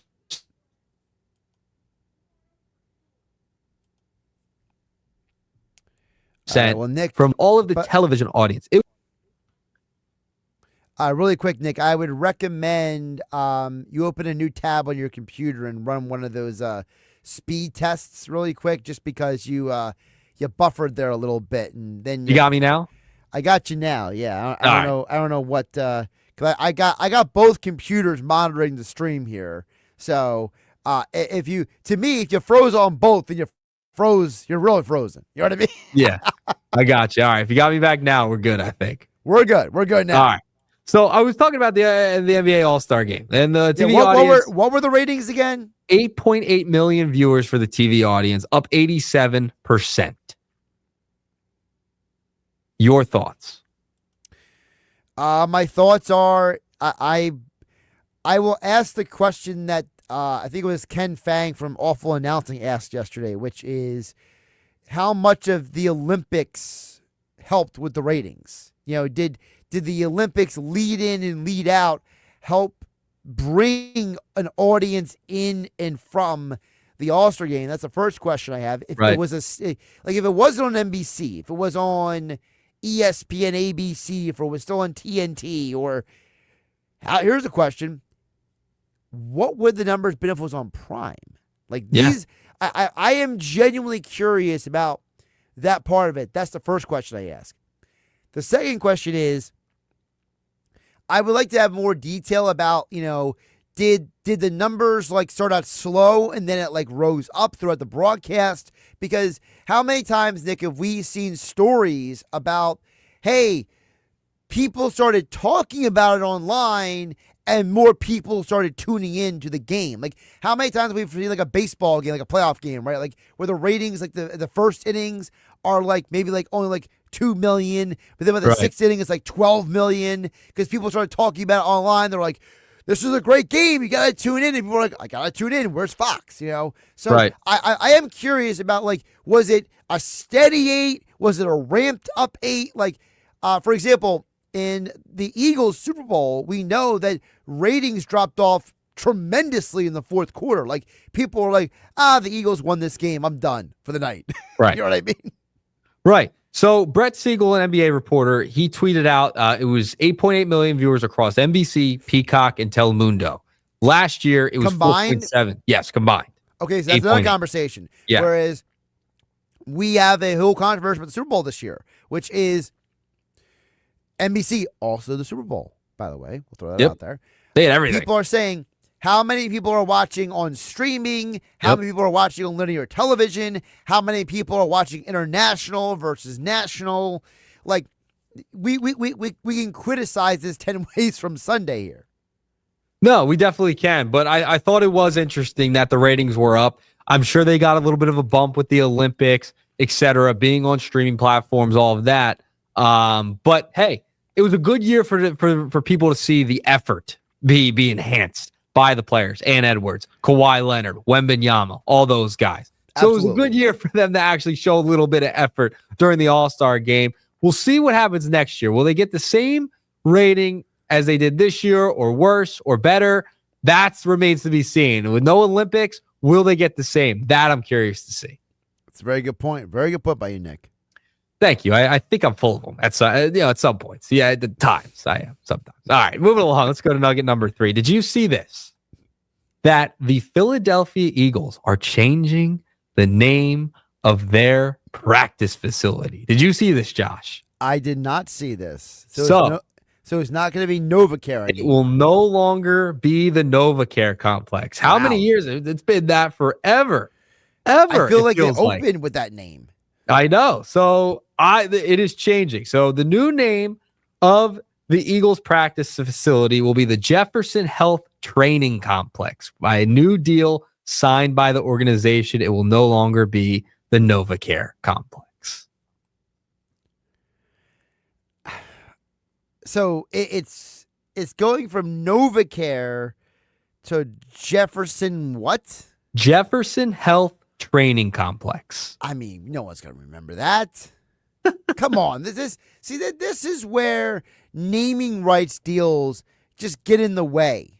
Like, I understand that you want to sell something, but guys, no one's going to remember that it's the Jefferson Health Training Complex and no longer the NovaCare complex until you sell it to the next person. Like, that's what's going to happen. By the time we figure out that it's Jefferson Health Training Complex, Training Complex, and it's not the NovaCare complex, we are now going to have to learn a new name because it's going to take us about 20 years. Yes. I was so used to saying down, as I'm sure many media people, many fans were down at the NovaCare. So used to saying that. I'm going to get used to this now. We had Xfinity Mobile Arena now with the Sixers and the Flyers. And we know that's going to change. That will change. I just got used to saying Wells Fargo, it felt like, right? After Wachovia, we got First Union. I mean, Jesus. We're going to change the name. Just keep it. We got the bank, leave it the bank. The link, leave it the link. Just leave it. I was so used to saying down at the NovaCare. I don't know. This one's not rolling off the tongue the same. Is there any information out there for like did like NovaCare end the agreement? Did Thomas Jefferson Health like outbid them? Like, so according to Dave Zangaro, he tweeted out today, Jefferson Health now has the naming rights to the team facility formerly known as the NovaCare complex. NovaCare Rehabilitation will remain the team's official physical therapy partner. So the naming rights essentially have just gotten, I guess, bought out. Oh, okay. So this isn't confusing at all. Got it. No, it's not confusing one bit. Zero. Zip. My goodness. So there you go. All right. I can get one more nugget in for you today if we have it. Why not? So are you familiar? This might be for more of my millennials and Gen Zers out there. Are we familiar with Backyard Baseball, the video game? I'm familiar in that I've seen reels of people playing it online. Okay. So I've never actually played it. They came out, big tweet today. Backyard Baseball is returning in summer of 2026. I don't know if you saw which I would. This is a big deal for my generation. Nuts. But why is it a big deal? Like, can you explain to us old people why it's a big deal? Because we grew up with it. Nostalgia, Josh. Nostalgia. Come on. We know nostalgia's big all the time now with everything. Nostalgia, Josh. Bring it back. This is in the sense of that when they brought the college football game back, they're bringing backyard sports back. Outstanding. Sure. This felt like I could have done without this information. See, this is why I said, do you want the last nugget or not? I said, I got it. Okay, fine. I'll give you a nugget then, Mr. Nugget. That's generational, because you know what my generation cares about? The news that came out this morning. What's that? The return of Ronda Rousey and the return of Gina Carano. I didn't see that. The first MMA fight on Netflix ever will be the weekend of my birthday. The fight that never got to happen because Gina left MMA for the Hollywood industry, and then she got kicked out of the Hollywood industry, and then she won her lawsuit against the Hollywood industry, and now Ronda's coming out of MMA retirement, and they're going to fight thanks to Jake Paul. That's what my generation cares about. So you're a big Jake Paul guy now, huh? No, I'm a big MMA guy. There you go. I just got to give the guy credit. I got to give the guy credit where the credit's due, don't I? He got it done. He got it done. He knows how to sell a fight. And it's going to be very fascinating as we get close to this fight, because here's the big side note, Nick. Ronda Rousey announced today the fight is going to be at 145. This is a big deal because Ronda spent most of her career fighting at 135. How about that? Interesting. So we already got a little bit of like, what's going on here? All What's right. for you? All right, there we go. Thanks, Josh. Nuggets. There you go. 33-30. Go. We're gonna play backyard baseball this summer. All right, you do that. He's Nick Earnshaw. I'm Josh Hennig. Filling in for Mike Gill here on the Sports Bash on 97.3 ESPN. Good stuff from Nick Earnshaw today. I just don't know what backyard baseball is, the video game. I've seen people playing the game. I don't know anything about it. For all I know, it could be the best or worst video game of all time. Coming on the other side, we'll dig deep into the NFL. Eagles offseason defensive questions with Adam Caplan next on 97.3 ESPN.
Josh Hennig, Philly for Mike Gill here on the Sports Bash Football at 4, as always, powered by the Inside the Birds podcast, InsideTheBirds.com, and brought to you by Ocean Casino Resort and the Fanatics Sportsbook, the place to be. Listen, football season may be over, but we still have UFC fights. We got basketball. You know that thing in March with all the college basketball? That's a big-time thing. You can enjoy all the great sporting events and wager on all of them at the Fanatics Sportsbook. Go to the Fanatics Sportsbook. Go to Ocean. Go for the win. For more information, visit theoceanac.com. You heard the intro music. It is time to hear from Adam Caplan on today's Football at 4, as we're going to get into today what is next for the Eagles defense. I think it's part of the conversation it has, and we've been talking a lot about, a lot of the headlines in the media, A.J. Brown, Jalen Hurts, but the defense will look different in some ways, in some capacity next year. And Adam Caplan joins us right now to talk about it right now on Football at 4. Adam, welcome in. How you doing today? Josh, yeah, good to talk to you. Yeah, so we've been so obsessed with the new Eagles offensive scheme, with this West Coast base, and it's going to look different. I just felt it's time to look at the defense. We know Vic Fangio is going to be back, but the question is, where are guys going to line up? Can they get some of the younger players, particularly in the back end, to have new roles? DeJean, where he's going to line up, that impacts what they do in the draft and free agency. And then, how does the league look at these players? What were their thoughts? What could they be long term? How do the other teams see them? That those are the questions that have to be answered sooner rather than later. Well, let's start with DeJean, because of the fact that, Adam, how was DeJean viewed coming into the draft in 2024 versus what they are doing with DeJean now in Vic Fangio's scheme? See, Josh, there's a lot to unpack there. So I'm glad. This is kind of why I want to talk about this. So there were clubs that Jeff Mosher and I talked to for the draft that said, you know what, we see him as a safety. Didn't even talk much about nickel. Although, look, he was a corner in college, but corner is not a nickel defender. That's a nickel position is a defensive back. It's not a corner, though people call him that. And Vic Fangio's made that pretty clear. It's not a corner. And I totally get what he meant. He had to explain it a little bit when he first got here, but I totally get that. But when you're looking at how the league saw him, there were a lot of questions. Not only what is his position, but is he a number one corner, as the media likes to look at, or number two corner? That was the question. Riley Moss, who's a really good athlete, he's a corner for the Broncos. There were questions whether he was a safety or a corner. And there have been a number of corners over the years, like Malcolm Jenkins. Malcolm Jenkins, immediately they changed the safety when the Saints drafted him. Greg Cosell told us that. There's no way long-term he's not athletic enough. He's got to be safety. Turned out to be a really good safety. Helped the Eagles win a Super Bowl. But here, it was, you don't worry about DeJean's athletics. It's just, what is he best at long-term? Fangio, the question is, what does he see him? From what we've heard, safety's not out of the question long-term. We already know about nickel. Corner, they drafted him to play corner because he was not healthy early on. They changed him to nickel. And he was so dominant. Now he's elite. He became an all-pro at it, Josh. Kind of hard to imagine right now that they would change him, but they don't have a corner opposite Mitchell. So there's a lot to unpack with this thing. And it sets up, Josh, to be honest with you, what they do in the draft and free agency and potential trades, quite frankly. Yeah, and also it's the domino effect of the reality that, maybe you go into the draft with your draft board, right? Adam saying one thing, but if that guy isn't available when you're there to pick, you might have to go in a different direction. So it literally could be we don't even know what DeJean's role is going to be until we get to August, right? Yes. Now, Josh, in OTAs in May, right, when the media is allowed to go, I would think that we're going to get a pretty good idea early on, sometime in May, certainly by the end of their mandatory camp, where he's lining up, because you've now seen him being maybe the NFL's best nickel. really one of the best defensive backs in the National Football League, and he's super athletic. He's a playmaker, no doubt about it. He's got positional versatility. He could play 3 positions. He hasn't really played safety here. But I'm so curious to see what Fangio really thinks. It's not like he's telling us, but the front office drafted him to play corner. That's not happened. Although he does that on base downs, which are early downs, Josh. But that's not realistic. Teams play so much. They play nickel. Most teams 70% of the time or more. So he's either going to. So you would think it's corner or nickel for him going forward, but we just don't know. There's a lot to decide, Josh, as you just said. And speaking of the defensive back situation, sticking in the secondary, Adam, what about a young man who was a rookie last year, heading into his second year, Mac McWilliams? He was a guy a lot of people had a lot of hopes for.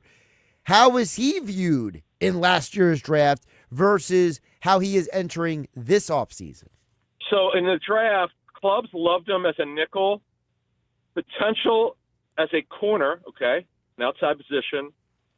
Not a lot of safety. They thought he'd be a great nickel. There were a lot of teams that I know had a higher grade than the Eagles drafted him in, but you did question how well he ran. That was a factor. But overall, Josh, he really didn't play. So he was a non-factor, but he could not build off because he didn't have a great training camp. Had a really good off season, but I came up with this saying. I don't know where I got it, but I called the off season AA baseball, training camp AAA, and the majors is regular season. I came up with that like 5 or 6 years ago because I couldn't come up with anything better. And I gotta be honest with you, I think that's kind of what the off season is. I use Keely Ringo as the best example of that. You just throw it out, it means absolutely nothing. Ringo was the off-season champion, and it wound up being meaningless. So I think what you do is you take what you know, you take what other teams tell you about what you thought he could be, and you see how these coaches think. And he clearly wasn't ready. Coaches tell you what they think. If the guy doesn't play, they don't think he's ready. But he's got talent. The thing about him and Mac McWilliams in training camp, Josh, was very aggressive, very physical. He wasn't great every day. He'd had some good practices. But if DeJean is not their nickel this year, Josh, they've got Michael Carter, who will not come back at $10.25 million. That will not happen. But if DeJean goes to corner, they could also look to reduce Carter's payment and bring him back. Good player. Maybe Mac McWilliams could be the backup nickel, and you cross-train him as a corner. So we'll see what happens. But he's got talent there. There's no question. NFL insider Adam Caplan joined us for Football at 4, powered by the Inside the Birds podcast, InsideTheBirds.com. Like, subscribe, and download wherever you get your podcasts. Also, the secondary, what about Jacorian Bennett? This was a guy, when they acquired him, a lot of people had high hopes for him, right? There was a lot of belief about this guy could maybe be the guy across from Quinyon Mitchell, and he couldn't even get in front of Adoree Jackson in the lineup. He couldn't. Yeah, you're right, Josh. If you and I put together what are our top 5 Eagles disappointments last season, Bennett is absolutely in the top 5, might be top 3. The guy can run. He had some good tape, though he had 2 bad shoulders with the Raiders. But as he talked about, they got fixed, and he was healthy. He just could not pick up the match, carry, deliver, the mirror match system that Fangio uses, which Christian Parker most likely will also use in Dallas, as he's a defense coordinator for the Cowboys. He just couldn't get it. And they need now in his defense, he got traded in August to the Eagles, so he needs an off season. He's under contract. You might as well. They don't know we don't know yet. They have an idea what the cornerback group might look like with the guys who are under contract, but they haven't gotten there yet. You gave up draft capital for him. You might as well. Well, I don't remember exactly what the trade was. Was it the D tackle was involved in it? The kid from Stanford, the Eagles got Thomas Booker. The Texans got, Booker. I know that Booker became a Raider. I forget if they might have been traded for each other, but whatever the case may be. Yep. Without looking it up, they've got nothing out of the trade, and they could have certainly used Booker. So I'm really curious to see this guy. And he's talented. He's got speed, but they're going to have to learn sooner rather than later. Yeah, and again, it goes back to, it's almost like a domino effect, from DeJean to McWilliams to Bennett. the unanswered questions with this offseason are all going to determine what happens with all three of those guys when we get to May, June, and August. Sticking on the defense side of the ball, Adam, the other offseason conversation is about Jahad Campbell. Had a good start to the year, but then Nakobe Dean came back from injury, and he had trouble getting on the field. If Dean is not back, he is not unblocked on the field, but could the Eagles find new places to use him defensively next year? Even if Dean came back, which would be a surprise, and if he doesn't, whatever, which is realistic that he would not return because they've got Campbell. They got to see. Last year, Campbell played as an add-in defender against the run. When folks say, "Oh yeah, he lined up as an edge rusher," he really was not. He was just there to play the run. Greg Cosell was telling us that. He goes, "People don't have it right." He really didn't. He didn't really rush the passer from an edge standpoint. It's kind of confusing. So they got to cross-train him as a real edge rusher. I know Vic said no when the media would ask, "No, we're really not doing that." But the data would show he was. But that you got to have context. He was doing it for a certain reason, not to rush the passer. They got to let him rush the passer. They got to do it, no matter what they do, whether Jalen Phillips comes back or not. It's not about how much, from a percentage standpoint. It's just let him get used to it with your techniques of what you want. Plus, you never know what's going to happen. Guys get hurt. Nolan Smith has had a big injury history. Phillips has had a big injury history, though he was healthy last season. And even if Phillips comes back, they need to take a look at Phillips. So that's what the offseason is about, is cross-training. Really quick, Adam, we've heard a lot of different things about what Campbell is or is not good at. We know that he was a guy who was originally a pass rusher turned into a linebacker. I know Fangio has talked about that he thinks he's more of a linebacker than a pass rusher. What do you think the NFL people are looking at Campbell short and long term? Both. That's why I brought it up. They saw him with the ability as his career would progress to line up as a true edge rusher. Like Zach Baughn's done it a little bit. Now, the New Orleans game in 24, Vic dropped him down to take away the zone runs for the Saints and against Alvin Kamara, and that was a great decision. Unscattered luck, the Saints didn't know what was going to happen. But they really need to take a look at Campbell because that's where we got that. When the Eagles drafted him, we had heard that. A lot of teams saw him the ability to do both, but it wasn't like there was a time like, okay, you have to do it now or else. But we're really curious to see what they do in this offseason. For more information about the Eagles offseason, check out the Inside the Birds podcast. Like, subscribe, and download wherever you get your podcasts. InsideTheBirds.com for all their coverage. And, of course, at Caplan NFL. Adam Caplan joined us today's edition of Football at 4, powered by the Inside the Birds podcast. Adam, great stuff today. Thank you. Josh Hennig here, filling in for Mike Gill. You're on the Sports Bash on 97.3 ESPN. Don't forget, Football at 4 being brought to you by Ocean Casino Resort and the Fanatics Sportsbook. Go to Fanatics Sportsbook. Go to Ocean. Go for the win. Whether you're trying to check out all the crazy basketball action in the month of March, whether you're trying to the next UFC fight, or maybe you want to go out for that Ronda Rousey, Gina Carano fight coming up in May, go to Fanatics Sportsbook. Go to Ocean. Go for the win. For more information, visit the OceanAC.com. All right, let's review some of the things that we talked about with Adam Caplan there for Football at 4. I want to start with the DeJean thing because here's my take on DeJean. Just because you're capable of playing multiple positions doesn't mean you should. And here's why I say that. I think most players who have played multiple positions in their careers, those players did it out of necessity, not just because they could play multiple positions. I think of guys like Rod Woodson and Charles Woodson, guys who started as corners, eventually moved to safety. It was out of necessity. It wasn't because they just could play multiple positions. Typically, guys who are multiple position players, they're used that way most of their career. In my mind, I think of a guy like a Peter Boulware, a linebacker for the Ravens, who was a elite blitzer, pass rusher, but also was a very underrated linebacker who could play coverage as well. I also think of a guy like Clay Matthews, a guy who was a high-level pass rusher, but also was a very good in zone coverage guy. So to me, the fact the Eagles are not using DeJean in multiple places like he played in college is a clear sign the Eagles think that he is better at a specific position than moving all around the formation, is what I would say first of all. The Mac McWilliams situation is something to keep an eye on because, as you heard Adam say, this is a guy that people projected as a guy who could play both nickel and outside corner. Well, if the Eagles thought Mac McWilliams was a good enough nickel corner, they would have kicked DeJean to the outside and instead of Dory Jackson just stay on the bench. But they didn't think Mac McWilliams could handle the job. So is Mac McWilliams' future as a nickel corner or as a outside corner? That's going to be determined this offseason because this is a guy who played both in college.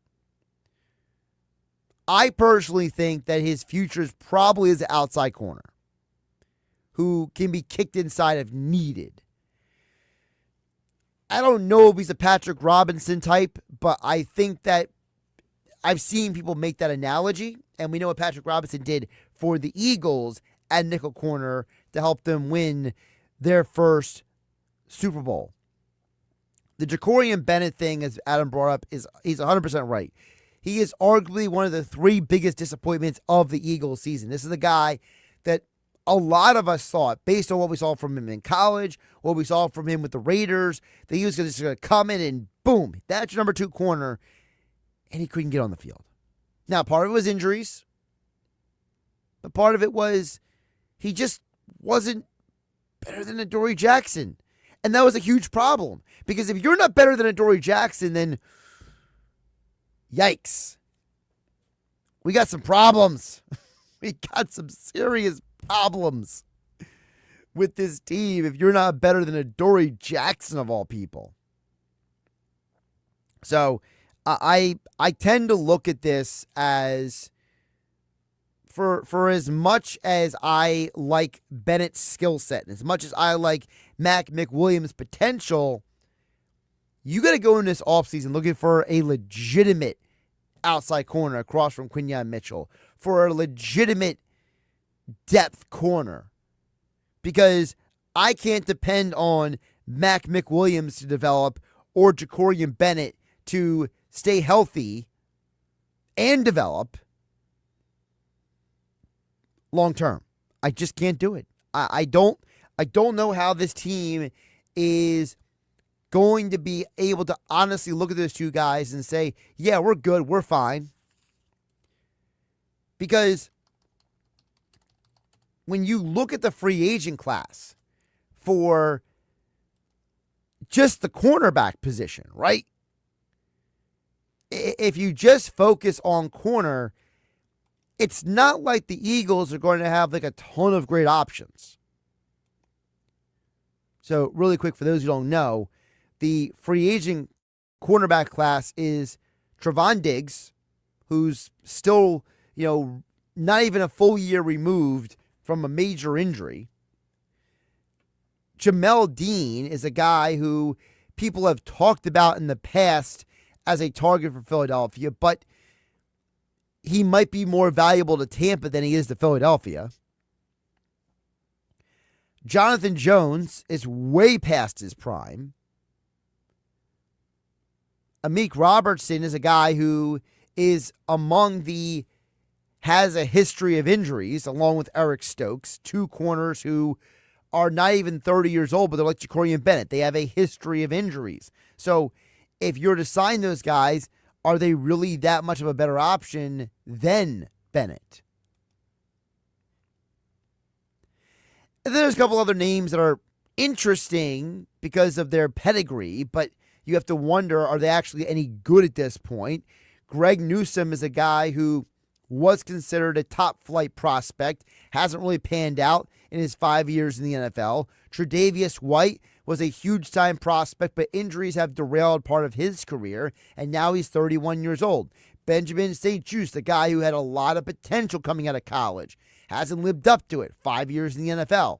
Jeff Okudah, first-round, I don't want to say bust, first-round letdown okay, has never lived up to the potential he had. Same with Roger McCreary, has not lived up to the potential. So there's a lot of names in free agency who either have significant injury history or who have been disappointments. So if you're the Eagles, do you just collect a bunch of guys like Newsome and Okudah and McCreary and say, hey, everybody come in and we'll see what happens? Or do you have to consider trading for somebody?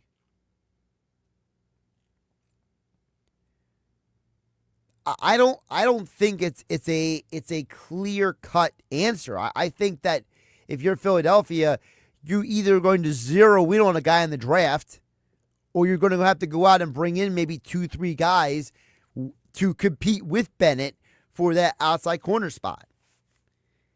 Now, of course, there's the other side of the coin, which is, because I don't think they're going to get Diggs. I think Diggs is probably going to get him and Dean are probably going to get the two biggest contracts on the free agent market. And unless you're willing to spend that kind of money, I don't think you're going to get them. If you believe DeJean can be an outside corner, do you ask the question about Roberts, Stokes, Newsome, Tre'Davious White, Okudah, McCreary, throw in there Jason Pinnock, right?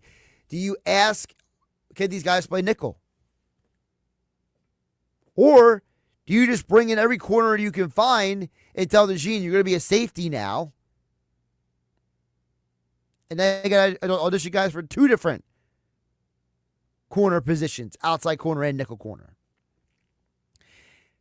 And then finally, the point about Campbell, I think is interesting, is you heard Vic Fangio last year be very apprehensive about playing him too much at the blitzing position.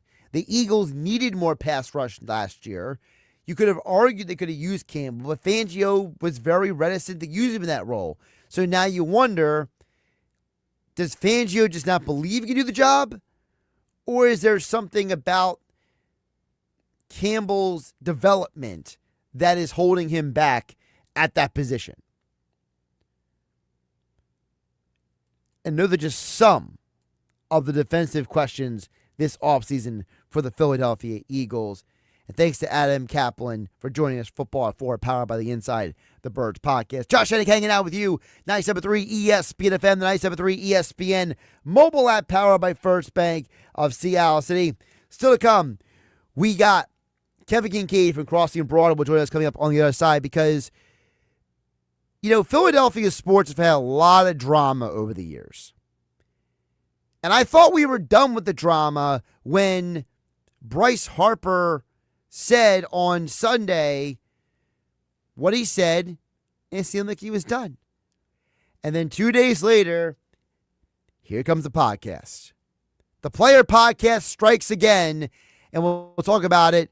More drama in Philadelphia sports. Who would have thought? Kevin Kinkead from Crossing Broad joins me next. Josh Hennig filling in for Mike Gill on 97.3 ESPN FM, the 97.3 ESPN mobile app powered by First Bank of Seattle City. And we are streaming live on YouTube and X at 973 ESPN. It's the Sports Bash with Mike Gill. Keeping the fans entertained and happy. On 97.3 ESPN and the 97.3 ESPN free mobile app.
Hey, man, thanks for coming so fast. I couldn't get anyone else to pick up. Yeah, it's been a busy week. I'm not complaining, though. Business is way up lately. Wow, good for you. I've been trying to grow my accounting practice, but it's been pretty slow. Yeah, I was in the same boat last year. What really helped me was checking out this site, mylocalcustomers.com. Never heard of it. Yeah, well, most people haven't. It gives you a look at how many people in town are searching for what you do, and it also provides a plan to help them actually find you. Like online? Exactly. It's eye-opening, and it only takes a couple minutes to get started. Huh, well, you fixed my sink. Maybe you just fixed my business, too. Want to know how many people in your area are searching for your type of business? Start with a local customer analysis at mylocalcustomers.com. It's quick, it's easy, and it's free. Go to mylocalcustomers.com today. That's mylocalcustomers.com. mylocalcustomers.com.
We have the perfect solution for sitting in traffic. You come with me.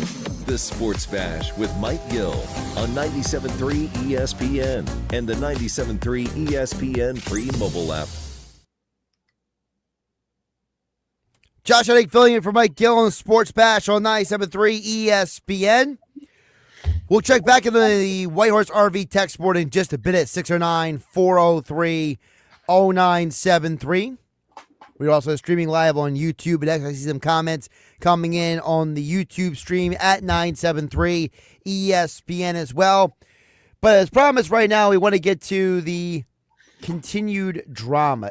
I mean, would it be Philadelphia sports if there wasn't drama? That's what Texter said earlier today, Dan EHC. Well, we'll ask Kevin Kinkead from Crossing Abroad about it right now here on the Sports Bash on 97.3 ESPN.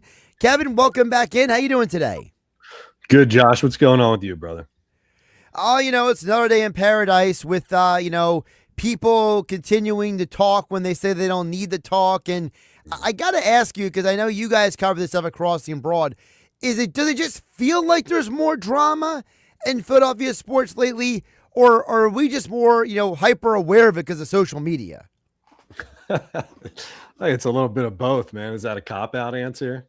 We like drama. There is more drama because of social media. There's no Sixers or Flyers because of the All-Star break and the Olympic break. So like there's a vacuum, right? I mean, somebody's got to fill the vacuum with something. What are we supposed to talk about, man? But it's it's also funny because Bryce. There was a first opportunity over the weekend that the media was able to gather and talk to Bryce in that setting, so some people are like, well, why won't the media let it go? Well, it was the first time that they were able to talk to him. He made some comments to Matt Gelb and to some other people, but really the cycle was not able to be completed. The media cycle was not able to be completed until they had access to him. So I guess now technically we could drop it, but then Bryce goes on bussing with the boys and makes another comment about it. So it just sounds to me like he's not over it. Well, he's not also over, but also I said this before you came on, Kevin. You don't think that those guys didn't get his permission about when to drop that conversation? Like, that wasn't recorded yesterday. You can tell by the production value that was recorded a bit ago, talking about being in Nashville and everything. So, like, I don't think for 1 minute that Bryce Harper was like, oh, yeah, don't drop it on February 17th when I'm in spring training. Like, Harper's not an idiot. Yeah, well, it's social media strategy too. You got to maximize the amount of eyeballs on it and get all the engagement that you can get from it. So it's got to find the ideal time to to put it out. I just think it's funny because, looking at the quote, reading back the quote from Dave Dombrowski a couple months ago, and then reading the quote from Bryce the other day that he gave the media. I mean, it seems like they both agree that he was not elite last year. I mean, Bryce said it himself, like, what was the quote? My numbers are not where they needed to be, not where I want them to be.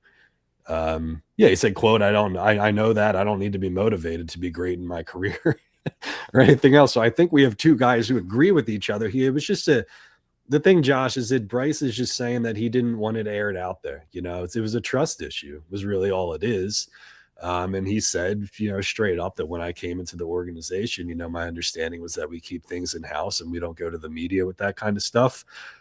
Dave Dombrowski, to be fair, was not with the organization when Bryce showed up, but Dombrowski does not have to have some contract signed that says, I agree to not say anything about Bryce publicly. Like, he's been around. He knows that there's not much upside in saying something like that other than to light a fire under somebody, which, I mean, I don't know. I mean, I think we all probably in some kind of agreement that Bryce is a fiery guy and a competitor. I don't think he needed the extra motivation, but he seems to be motivated by it regardless. And it's also interesting because, the comment he made on the pod where he's like, I never wanted this to become a story, and it's like, well, you're the one who keeps talking about it. You're the one who wore the T-shirt, which, by the way, Kevin, that comment, oh, they just handed me a T-shirt, right? It's it's like, oh, okay. Hey, Kevin, if someone handed you a T-shirt of a rival to Crossing Broad, are you going to wear it? Of course you're not. Like, it's like, Harper has this attitude, like, they just handed me a T-shirt. Like, that's what jamokes like me say. Like, hey, I got a free T-shirt. You're Bryce Harper. You're a multi-millionaire. You can wear whatever the heck you want. Well, it's just funny. It's like the world's dumbest game of chicken. It's like, you drop it. No, you drop it. You drop it, and really we could all just kind of stop talking about, but I think there's like some interesting, like, kind of philosophical stuff here when you go a little bit deeper. I mean, you could always ask yourself what the upside is of an executive, a player personnel executive coming out and saying something like Dombrowski, which was really not incendiary. I mean, he didn't say anything that was untrue. Bryce Harper wasn't elite last year. Bryce Harper also was dealing with, the wrist injury that was bothering him even before he went on the IL, which people seem to conveniently leave out in all this. It would be like saying, well, Joel Embiid's not elite, wasn't elite last year because he had a debilitating knee injury, so let's get the facts straight. But I mean, oftentimes, you look back and you think, like, what's the upside of these things? We all used to complain about Andy Reid never saying anything to the media that was interesting. All we got was platitudes, canned crap. We look forward to the challenge of playing the Tennessee Titans, right? And we were all bored, but guess what? He didn't upset anybody, and that locker room stayed together. Nick Sirianni is the same way, keep it all in house or whatever, because stuff just gets out of control. I mean, there were spinoffs of that didn't even have anything to do with Dombrowski. That weren't his fault. I mean, the trade talk, there's trade speculation. Bryce Harper comes out and says, the trade talk hurts. Dave Dombrowski didn't say anything about trading anybody. Correct. He clarified that they weren't going to trade him. But you have to know as an executive, things are going to take on a life of their own. Yeah, and also if you're Bryce Harper, you got to be smarter than just believe everything you read on the internet as well. As I say that to Kevin Kinkead from Crossing Broad, joining us here on the Sports Match. Yes, we have a reputation for peddling and rumor and innuendo, but I think when it comes to situations like this, we lay out the facts and kind of have measured takes on it, and we can analyze it pretty much down the middle. I just think it's interesting because when you talk, Josh, about like motivating factors, in any profession, Bryce Harper is an athlete, you and I in the media, the guy in Atlantic City who's working as a carpenter right now. The baseline motivator in all of life is disrespect. Somebody goes up to you and says, I think you're a terrible sports talk radio host. So that doesn't light a fire under your butt and motivate you to prove that person wrong, or say, I am a good carpenter, I am a good writer, I am a good athlete. You had guys from the Georgia national championship team that beat TCU like 65-7 coming out and telling everybody after that game that, there are predictions that we were going to go 7-5 this year. Not a single person thought they were going to go 7-5 that year, but Kirby Smart sold them on the disrespect angle. and that motivated them and that got them to play. So it's hard to, like, how can you not be disrespected by that, whether it's true or not? The player personnel executive who runs the team that you play for said that you weren't as good this year as you can be. So of course you're going to like naturally have a chip on your shoulder. I think that goes for anything. Well, I think that's why the irony is on the flip side of the coin, the Nick Castellanos situation. It's like that guy was just so oblivious that it's like the whole world is telling you, Nick, you're really not that good right now. And Nick just like was basically like, bleep all of you. And it's like, and then now all of a sudden he's in a Padres uniform, clean shaven with a haircut. And he's like, I probably could have learned from some things. And it's like, well, no bleep, Sherlock. Like, come on, man. Like, it's just so weird. You get one athlete and Bryce Harper who's like, taking everything personal. And another guy, Nick Castellanos, is like, he's in the heat of it and he just couldn't get it. Yeah, that's funny. Yeah, Nick, like confidence to the point of ignorance, perhaps. Like expecting to go out there every day, no matter how you're performing, if you're hitting the ball or not. But yeah, I mean, it's funny because I think like you talk about like who's a good locker room guy, who's a locker room cancer, who's a good team guy, who how do these guys get along behind the scenes? Not everybody gets along behind the scenes. They're not a single sports team or media outlet or any organization in the entire world where everybody gets along and it's kumbaya and they're all on the same page. You just got to steer the ship in the right direction and kind of set it set the right course and hope that it all comes together. But expecting these guys all to be team players and just fall in line or whatever. They have big personalities that are difficult to manage. Everybody's unique. Has a different view on things. Nick Castellanos couldn't get over apparently the fact that Rob Thompson never played at the major league level. Other guys probably don't care about that. Look at all the Jalen Hurts and AJ Brown stuff that we've been dealing with. I mean, it didn't stop him from winning the Super Bowl last year. So I think you can't micromanage this stuff. You got to let the guys be the guys. And I think it's like a double-edged sword, Josh. It's like, we complain that these guys don't say anything. The coaches and the executives don't say anything to the media. But when they do, it turns into a big blow up and everybody goes crazy with it. So going forward, you probably expect Dombrowski to say nothing at all, just give us boring nothing. And, our complaint will be, well, he doesn't say anything to the media. I guess we'll just have to live with it. Well, no, he'll still say stuff. He'll just tell us a story about what happened in 2006 with the Tigers as part of, telling us stuff. Everything with Dombrowski is a story about something that happened, 20, 15, 30 years ago. Yeah. I remember when, and it's just like story time with Dave here. Well, speaking of 20 or 30 years in one direction, future or past, maybe the 11-year-old kid that they reportedly signed will be ready to play for the team by the time that Bryce's contract expires and the Flyers have exited their rebuild, So listen, man, it just adds, I think, from a larger level macro perspective, like, people are on the downside of the Phillies vibes right now. It crested with the World Series appearance when things were fresh in 2022 and 2023. And now they're in kind of like a Sixers territory where people are a little jaded and burned out with the team. But at the same time, they won 96 games last year. Right. I'm trying to be pragmatic about this team. I want to enjoy good baseball in Philadelphia. So, you try to put all this stuff off to the side and just say, I don't know if they got any better or not. We'll find out. But it's a team that won the most games it's won since 2011. So, if you're going to hang on to, try to be pragmatic about it and hang on to the positive things and focus on that, you do that and you let the Dave Dombrowski and Bryce Harper stuff fall by the wayside. Talk with Kevin Kinkead from Crossing and Broad, joining us here on the Sports Bash. Josh Hennig filling for Mike Gill on 97.3 ESPN. You mentioned a name a moment ago I kind of wanted to circle back to, the Jalen Hurts conundrum in Philadelphia sports. I get in a lot of arguments with people about Jalen Hurts. I keep telling people that part of the Jalen Hurts problem isn't that he's not a good quarterback. It's that he's unrelatable, Kevin. There's nothing about Jalen Hurts' personality, the way he carries himself, that is connective tissue to the average person. He's just such a different individual. So people have these assumptions and presumptions about him. And it's not that Jalen Hurts can't pass. It's that people don't like the way he passes. It's not that Jalen Hurts can't be a winning quarterback. It's that he just doesn't carry himself and talk in a way that get people excited.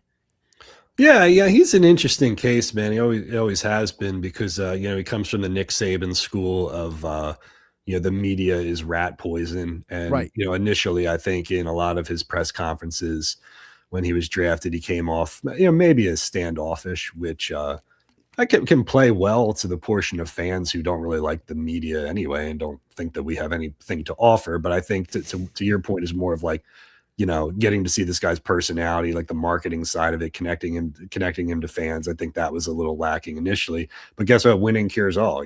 People don't care about that if he takes you to a couple Super Bowls, but more specifically to the point of, like what kind of quarterback he is. Jalen Hurts is a dual threat quarterback. People forget this. Like they expect him to come out and be some kind of gunslinger. And the reason they won the Super Bowl in 2024 is because he did three things really well. Number one, he protected the football, got the turnovers, cut down interceptions and fumbles. Number two, he used his legs very well, especially his scrambling rate was much higher than it was this year, and the tush push was unstoppable. That is because of Jalen Hurts. And number three, when he did have to throw the ball, he threw it at a very high level, very accurate, safe, high percentage completions, and wasn't risky with it. And, it's like the guy was perfect for the offense. The offense was built to fit him. He fits the offense, and it worked for them. So you try to take what are you putting in there, a gunslinger, and try to put the square peg in the round hole. They won a damn Super Bowl doing it. So I think you just have to try to get back to what you were in 2024, give it another real try, admit that the offensive line was banged up and they weren't healthy all year long. See what happens in 2026, But I mean, this is what Jalen Hurts has always been. He's a dual threat quarterback, good with his legs. Look, if he goes down some Donovan McNabb-esque kind of route here and he doesn't run as much, maybe we got a problem. But, we wanted things to change on the offensive side of the ball, and we got changes. Well, I think part of the problem is I get a lot of people come at me, Kevin. They're like, well, if you put another quarterback with the Eagles' weapons, and I'm like, name me a quarterback who won with lousy players around them. Like, it's not happening in football. Like, There's no quarterback who had like trash receivers, trash offensive line, and me at running back and won a championship. Like, look at Joe Burrow. Like, the guy gets murdered by his offensive line every week. No wonder he can't get back to the postseason. Like, people act like just because Jalen Hurts has talent around him is a demerit. And it's like, no, name me the quarterback who didn't have talent around him who didn't win. Well, and if anything, I give the Eagles coaching staff a lot of credit for what they did in 2024 because you were spoiled for riches. You had a great quarterback. You had two great receivers. You had a great tight end. You had a great running back, and you had a great offensive line. It's kind of like what Mike Groh once said: "There is only one football." Right. same as basketball. It's like, we had these arguments of like, how many touches should Joel Embiid get? How many should Ben Simmons get? How many 3-pointers should JJ? Right? If anything, they said our strength is our offensive line, and we have a great running back, and we're going to lean on the running game. Doesn't mean that Jalen Hurts can't throw for 4,000 yards. If you put him in an offense that's designed to throw for 4,000 yards, he could throw for 4,000 yards. But you can't have everything, and they didn't have everything offensively, and they won a Super Bowl doing it. So, and by the way, that's only one half of the game anyway. Put an elite defense out there. So I don't know what people are expecting. Are they expecting perfection? Because there has never been a perfect football team. This is as good as it gets in the NFL. And I think, when we look back at it 10 years from now, Josh, I hope that people are just enjoying living in the moment because this is the most successful era of Eagles football ever. He's Kevin Kinkead. Check out all of their coverage over at Crossing Broad, from the drama to the real sports topics over at Crossing Broad. And he joined us right here on the Sports Bash on 97.3 ESPN. Kevin, appreciate you making the time. Get better soon, man. Thanks, man. Always a pleasure, Josh. Take it easy, all right? Josh Hennig filling in for Mike Gill here on the Sports Bash on 97.3 ESPN. Don't forget, we got more text coming in on the Whitehorse RV text board at 609-403-0973. Your thoughts on the Phillies drama, the Eagles defense. If you have a thought on the Eagles offense, all that and more still to come here on the Sports Bash, 97.3 ESPN FM, the 97.3 ESPN mobile app powered by First Bank of Seattle. Yes, I see your comments coming in on the YouTube stream at 973 ESPN.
All right, let's get some of your messages here as we wrap up the 4 o'clock hour of the Sports Bash here on 97.3 ESPN. I haven't touched on the YouTube stream for those who are watching at 973 ESPN on YouTube. We'll get to your comments now as we will get to more of your text board messages. I see James from Delaware and more at 609-403-0973 over on the YouTube throughout the show.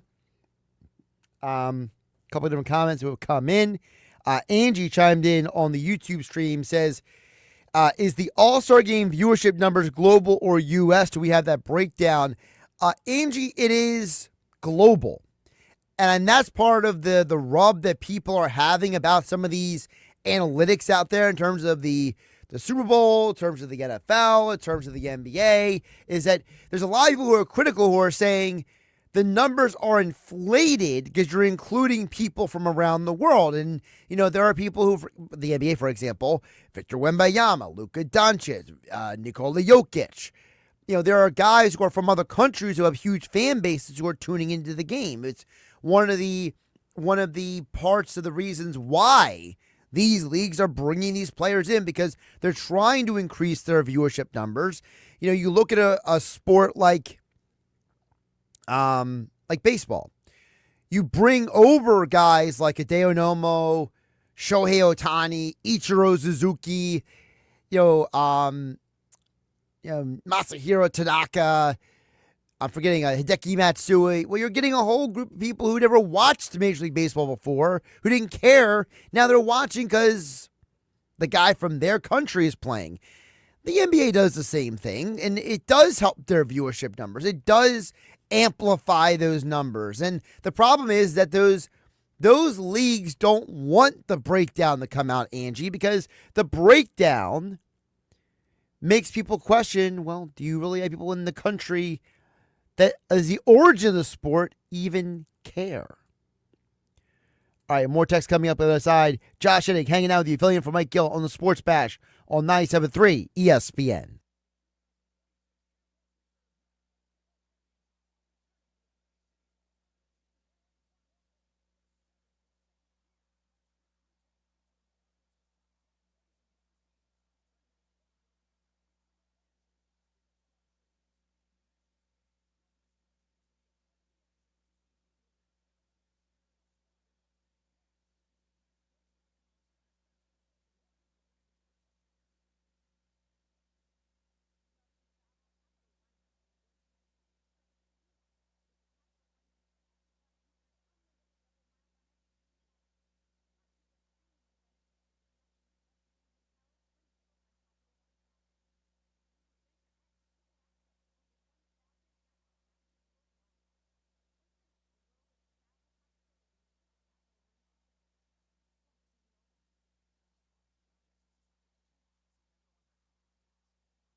South Jersey's official play-by-play home of the Eagles, Sixers, and Flyers. At 0 point would I ever consider not being a fan of the team. 97.3 ESPN, WENJ, WENJ HD, Millville, Atlantic City. A Town Square media station serving all of South Jersey.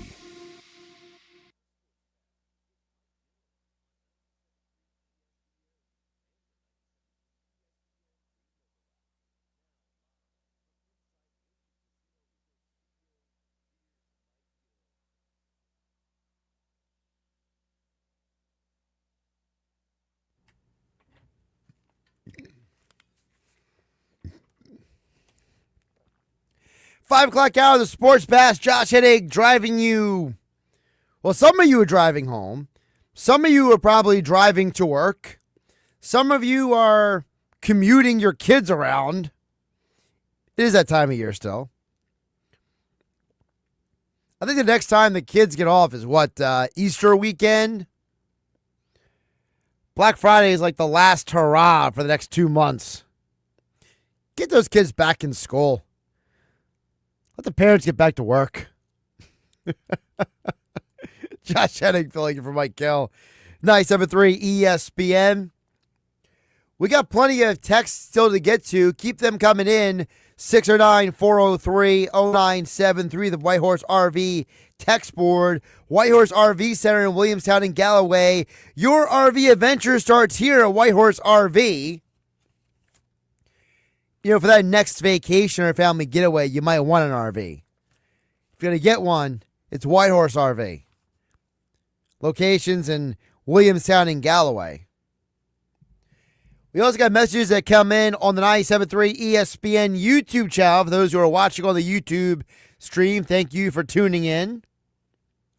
Just like Angie was tuning in earlier asking about the viewership numbers. Also, still to come this hour, it's a little bit delayed, but we will have the unsportsmanlike moment of the day coming up this hour here on the Sports Bash on 97.3 ESPN. And, you know, we've been talking a lot about what Bryce Harper said negatively on the Bussin' with the Boys podcast. Well, it wasn't all negative from Bryce Harper, okay? There was some negative things he did say. But there were some positives he said as well. So I don't want to portray Bryce Harper as just some whiny crybaby, because really, out of the 2 hours he spent with Bustin' on the Boys podcast, we only gave you 5 minutes of it. Him talking about the elite comments. But there's another comment that he brought up on the pod that I think is more in tune with why Philadelphia sports fans love Bryce Harper. They love Bryce Harper because in many ways, Bryce Harper understands what other athletes don't, what the Nick Cassianoses of the world and others don't understand about Philadelphia sports fans. From the Bustin' on the Boys podcast, Bryce Harper talked about why he loves playing in a city like Philadelphia, because he was asked by Taylor Lewan and Will Compton, man, those Philadelphia sportsmen, they're intense, they're wild. Like, how do you handle being an athlete in a city like that? It's such a great city to play in. Obviously, it's a really hard city to play in for a lot of people. And if you're not ready to play there, then don't come. Because because I mean it can chew you up and spit you out real quick. Obviously they're very passionate and they work hard for their hard-earned dollars. So when they come and buy a ticket for us each night, if that's NFL, NBA, MLB, NHL, like they want you to go out there and give it your all, no excuses or anything else like that. So I love that. I mean, obviously I kind of feel like I grew up like that. My dad, no excuses, like go out, play your game. Doesn't matter how you're feeling or what's going on. Just play hard and have fun. But I love playing there just for the fan base and knowing that they're going to, kill for us each night. They want to beat up the other team more than us. That's the other side of the coin with Bryce Harper.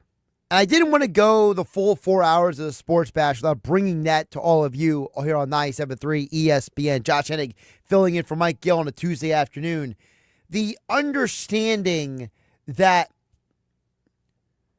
Bryce Harper, for as much as we have criticized him today for continuing this pettiness that he has about what Dave Dombrowski said. The reality is that he is still somebody who loves the city of Philadelphia. He loves the fan base. He identifies with the way they look at all these things. It is absolutely wild that the guy is so intensely on both sides of the paradigm, right? On one hand, he's everything you want in a Philly athlete. He understands the fans. He works hard. He's a grinder. He's aggressive. But on the other side of the coin, it's, you know what? I don't like that Dave Dombrowski suggested I might not be elite anymore. I can't even say it with a straight face. It's just so wild that on one hand, he's so passionate and he loves the Philly sports fans. And then on the flip side, he says this on Bussin' with the Boys podcast. I think there's things within the organization that you probably shouldn't say in an outward like expression, right? Like if I had a problem with you, I'd probably, if you were on my team, I'd probably bring you to the side and talk to you. And so I think that was one thing when I signed there was like, hey, like we don't say anything about the organization outwardly or anything else. Like make sure it's behind the closed doors. And if you have a problem, like we'll talk about it. Keep it family. No doubt. And so I think that's the kind of where it rubbed me the wrong way a little bit. I respect Dave and everything that he's done in the game and everything else. He's great at his job and stuff. But, I think for me personally, like if you have a problem, like you can talk to me and have an issue with it, like the way I'm playing or whatever. I mean, if I'm just to take Bryce Harper at his word, Bryce Harper sounds like a guy who loves the city of Philadelphia, loves playing in the city of Philadelphia, but he's just not happy with how the organization handles their business at times. And I think both sides of the coin are allowed to coexist. I don't hate Bryce Harper for being a little tone deaf and taking what Dave Dombrowski said a little too personally. But I also can still appreciate the fact that the guy is not just a panderer in his passion for the city of Philadelphia. By the way, something else Bryce Harper said on the Bussin' with the Boys podcast, he wishes he started his career in the city of Philadelphia. I wish I would have started my career there just because of the way it was. Chase Utley, Ryan Howard, Jimmy Rollins, Ibanez, like all these guys, just that whole era of Phillies baseball was really cool. Yeah. And just seeing kind of the fans rally behind them. And, as an opposing player going in there was nothing like it. I mean, again, he gives you all these reasons to love him. He gives you all these reasons to appreciate him. But then he goes around and says stuff like this.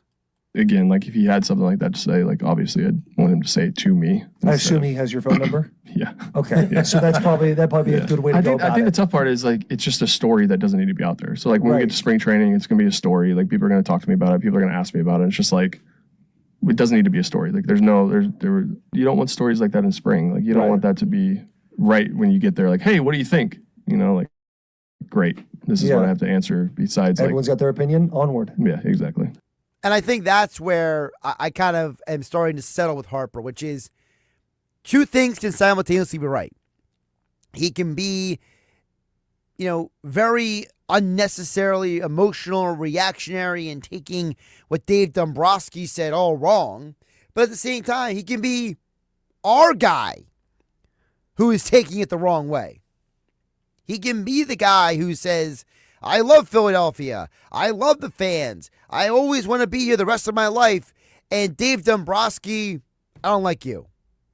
Although it's weird because he says he has no beef with Dombrowski, but yet he won't talk to Dave Dombrowski about everything. He says, my phone's available. He can call me.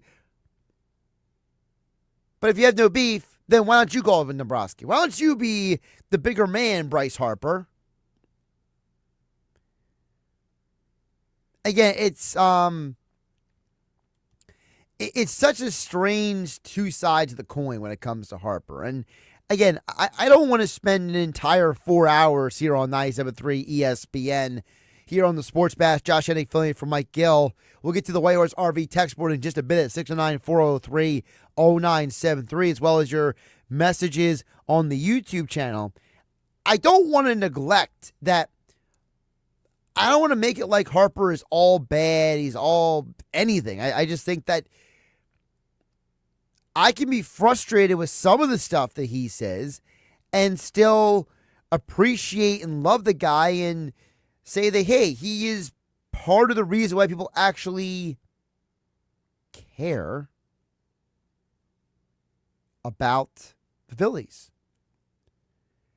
If it wasn't for Bryce Harper and Kyle Schwarber, would we really care about the Phillies? There were many, many a year that we looked at the Phillies and we just didn't care. People were not in the ballpark. People were not watching on television. You know, when they had guys like Dave Buchanan pitching for them, when they had guys like Aaron Altair in the outfield, when they had guys like Tommy Joseph playing first base, or go back even further, you know, when you had guys like Scott Proctor getting starts in the late 90s, Matt Beach, right? The Phillies have had many years where we were just indifferent about the team because we knew they just weren't good, right? You know, no one was excited when they acquired Vicente Padilla, Nelson Figueroa, Travis Lee, and Omar Dahl for Curt Schilling. Most fans were like, who on earth are these guys? So I do want to acknowledge that, you know, for as much as we can be critical of Bryce Harper and his strange obsession with misunderstanding Dave Dombrowski, I think it's also important to acknowledge that he is a huge part of the reason for the Phillies' success, for the fans caring about the team, and bringing the fans back to the ballpark. Now, if you want to keep them in the ballpark, I'm just saying, you might want to win some more games in the postseason. And I think that's the other side of the coin when it comes to the Phillies. Let's get to the White Horse RV text board at 609-403-0973, 609-403-0973. We've got a lot of texts throughout the show and throughout the day. I want to get some of them here where I can. Dan EHC says Philadelphia sports drama. It goes back as far as Mike Schmidt and Charles Barkley. Even Reggie White. Can't name them all, but it's endless.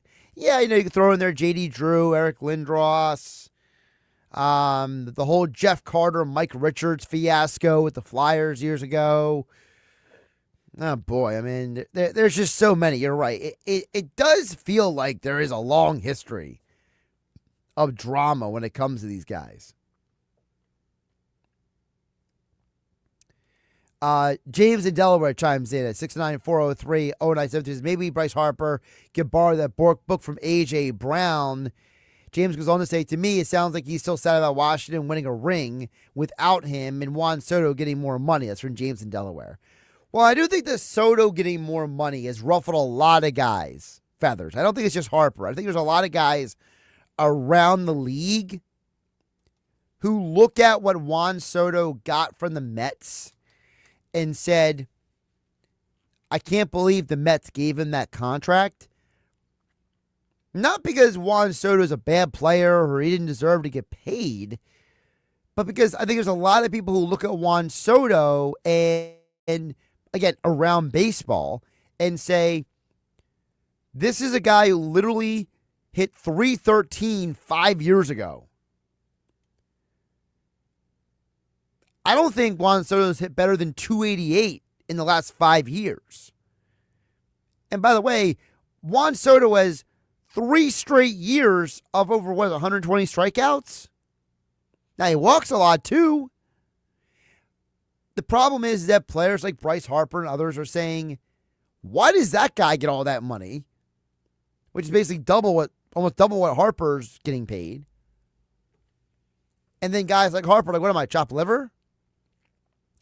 I don't think Harper's as mad about the Washington ring situation because if you've listened to interviews, whether it's on the Bus with the Boys podcast or others, he does talk about the Washington years. And my interpretation, James Delaware, has always been that Harper, he was so over Washington. Like, he does go out of his way to not be hypercritical of Washington, like the city and the fan base, but you can tell the way he talks about the ownership and the front office and the management that he didn't want to be there. And, he talks about in the Bus with the Boys podcast, the whole story, like his side of it, how, like, he had a lot of teams coming at him, and he was talking about maybe San Francisco with the Chicago White Sox. The LA Dodgers came in late. So, Harper, I think that he was kind of like I want to get out of Dodge. I don't want to be in Washington anymore. I'll go almost anywhere. But then he realized where he really wanted to be was Philadelphia, and he basically told, and again, I'm kind of paraphrasing the story of what happened. He basically told the Phillies, give me your best offer and I'll sign it. And then that's the story of John Middleton flying on his personal plane to Vegas to offer the deal. Harper getting on the plane, coming to Philadelphia in spring training to announce the deal. Remember, they were sitting on top of the dugout and all that stuff. So, it's definitely a interesting picture of Harper that you have a guy who on one hand wants to be paid as one of the 10 best players in baseball, but on the flip side, he doesn't want to be anywhere else but Philadelphia. Excuse me. More text coming in at 69403-0973. But James Delaware, I do appreciate what you're saying because you're right. There is a part of Harper that does feel like he looks around and he's like, come on, man, like, what gives? And to which the Phillies, I think, are being completely fair with him. The Phillies are saying, you haven't had an elite year since you won the MVP award. You've had one really good year and you were an all-star in 2024.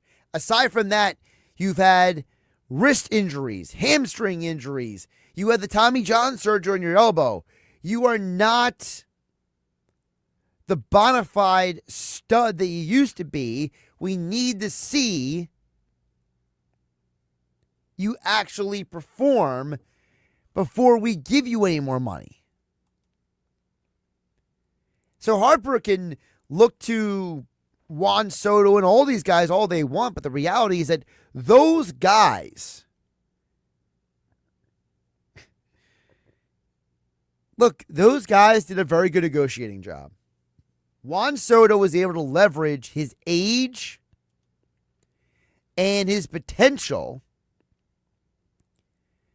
into the idea that he should be paid as the highest paid position player in baseball.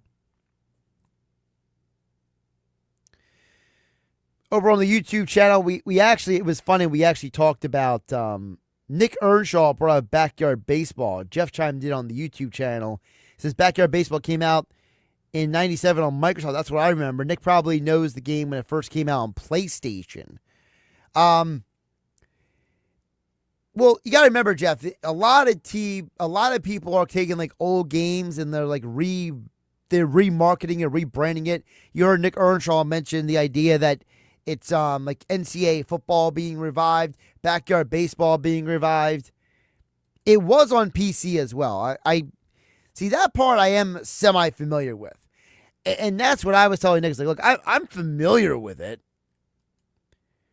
but I'm not going to act like I'm like excited about it.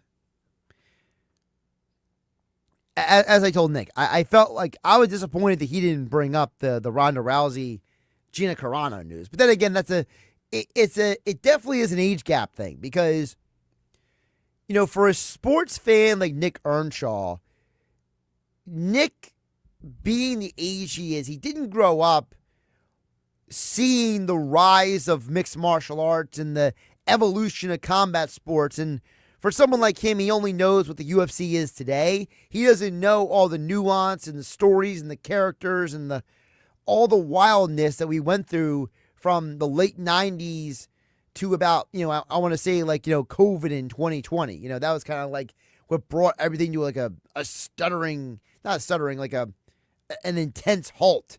So, like, for someone like Nick, he's going to look at backyard baseball. They revived this game. And then someone like me is like, I got two of the biggest stars at one point in MMA who are coming back to fight each other.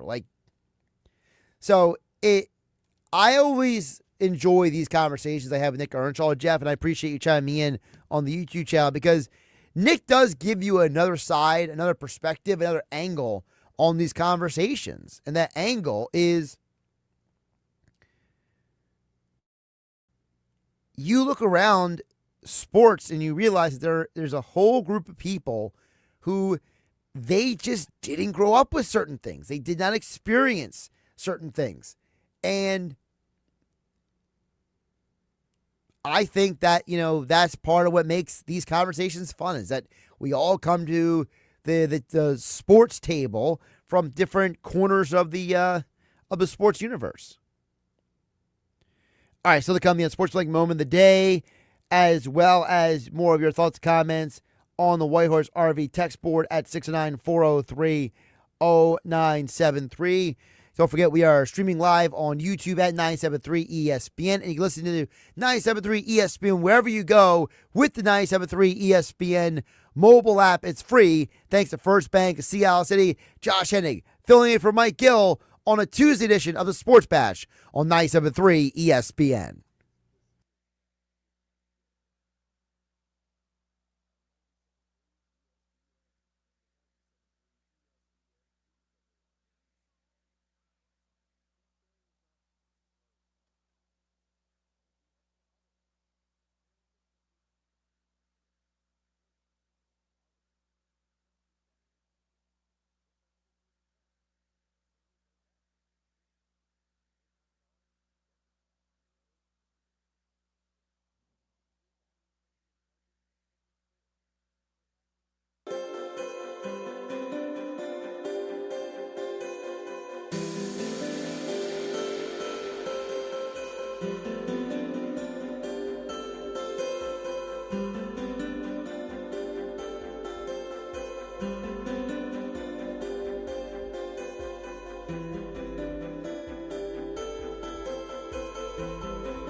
Baseball season will be here soon. South Jersey and your business can be part of the action. Now, Town Square Media lets you advertise alongside Philadelphia Phillies games on Connected TV, putting your message on the biggest screen in the house while fans stream the games they love. That means local, engaged viewers and real results for your business. Play ball! So step up to the plate and get in the lineup today. Reach out to Jim McLean at townsquaresouthjersey.com and start winning with Connected TV.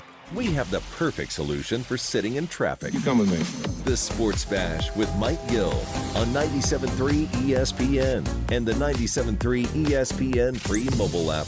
When you have a players association that has been around for 50 years and its entire raison d'etre has been avoiding a salary cap, having leadership in place that is stable and solid is paramount. But last year, the FBI and the Department of Justice started an investigation into the MLBPA, and since then, questions percolated about Tony Clark's standing. The resignation, which is not official yet, but which we are told is going to be today, leaves a vacuum at the top. And whether it's directly related to that investigation by the Eastern District of New York or otherwise, what we now know is that the MLBPA does not have an executive director who had been there for a decade.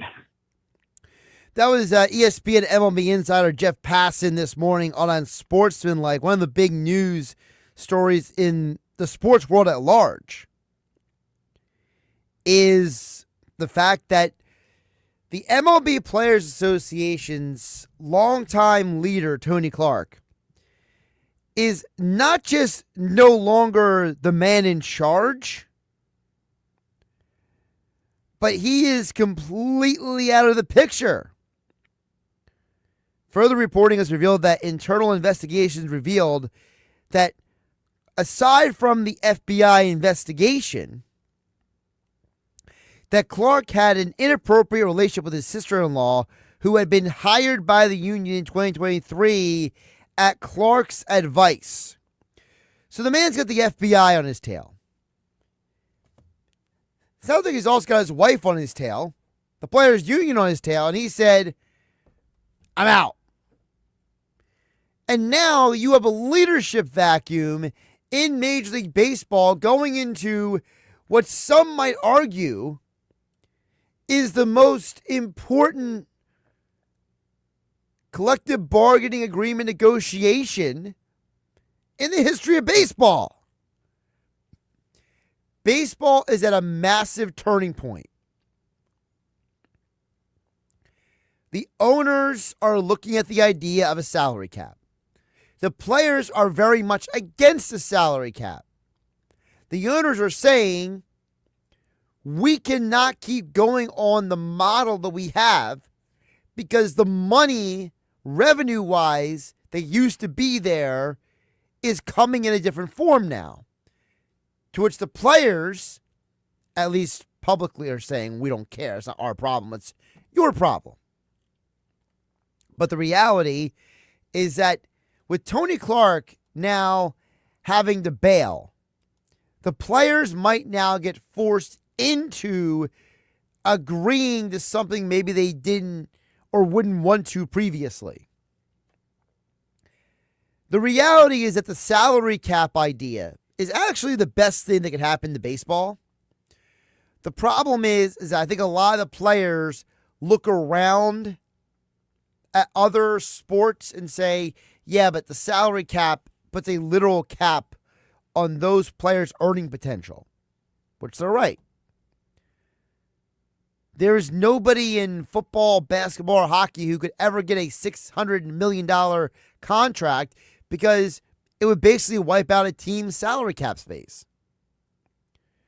But the real question is, why should anyone get $600 million? And I think that's where the rub is for these athletes that don't understand. The fans don't really care how much money you make. You care because you want to maximize your value. And it kind of goes back to the Bryce Harper conversation we were having. Harper's mad about the elite comments because he wants a new contract. He doesn't actually care of what Dombrowski says about him in the media. So the reality is that now you have an environment where the entire sports world is going to be watching Major League Baseball very closely. Because the Major League Baseball cannot survive the next collective bargaining agreement. It's going to kill their revenue. They are fortunate to have rebounded from the last couple labor disputes. 94, the other one about 20 years ago. Baseball cannot afford a lockout or a shutdown. And people like Bryce Harper, you could argue that they are acting out based on how they feel about the upcoming labor dispute. A huge reason why a guy like Bo Bichette chose the Mets over the Phillies was because he wanted contract opt-outs. The Phillies don't offer contract opt-outs. So a lot of this has to do with the reality that the other sports understand that they have to keep their spending under control so the whole league benefits. You know, Brian Windhorst was on, I believe it was the Rich Eisen show the other day, and he made the comment that, you know, the NBA's financial model is basically socialism. The idea that, you know, the NBA says the bigger clubs are going to help take care of the smaller clubs because when all teams are making money, the whole league benefits from it. And so there's a wealth distribution element that comes to these sports that have salary caps. Major League Baseball has tried to do some sort of trickle down with the luxury cap system, but it hasn't worked because guess what? Teams like the Tigers and the Orioles are still not consistently spending money. In a salary cap system, you are forcing everyone to spend money. It's a very simple equation. But guess what? I'm not going to sit here and act like that this whole situation isn't anything except for bad for the players.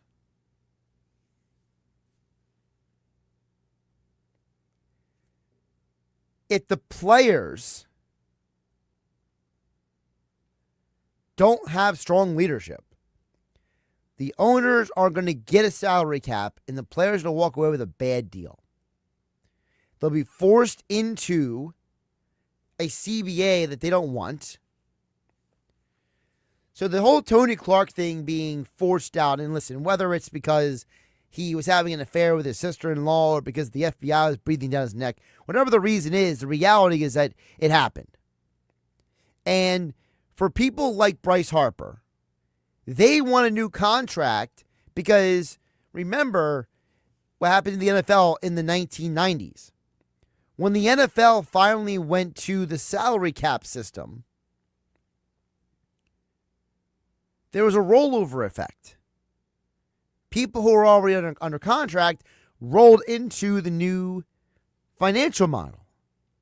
So guys like Bryce Harper, they don't really want to leave Philadelphia. They just want to make sure they're being paid a certain number. So when the entire economic system changes, they're not getting the short end of the stick.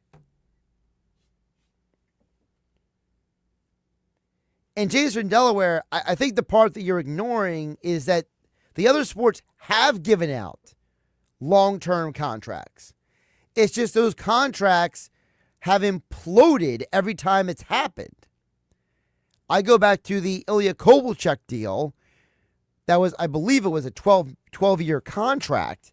And it ended up being a disaster because he signed the contract for financial stability, but then he found out there were so many stipulations on that money that he wanted out, and he left the NHL altogether. There have been long-term contracts in the other sports. The problem is that the players realized, as the owners did in those sports, that those contracts are just not worth it for everyone involved. So if it's not worth it for everyone involved, why do it? And again, to me, I look at the situation with the Phillies as a direct outcast. Remember, it was Bryce Harper that cussed out Rob Manfred, the baseball commissioner, last summer when he brought up the salary cap conversation to the players. Because the players view the salary cap as this is the end of our earning potential. Sure, it's the end of the earning potential for the top 2%, but not for the whole league as a whole.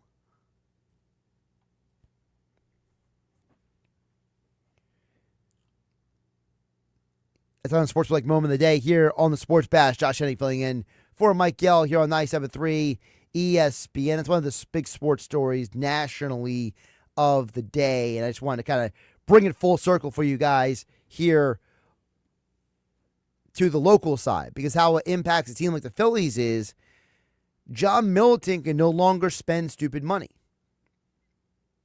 But the bigger question is, should he be spending stupid money? Should the Dodgers be out spending everybody? Does baseball need more even playing field? I would argue yes, they do. And guys like Bryce Harper just got to accept the reality that what is best for the game may not simultaneously be best for your bank account long term. All right, more Sports Bash coming up. Josh Hennig hanging out with you. Check out the Whitehorse RV text board one more time on the other side.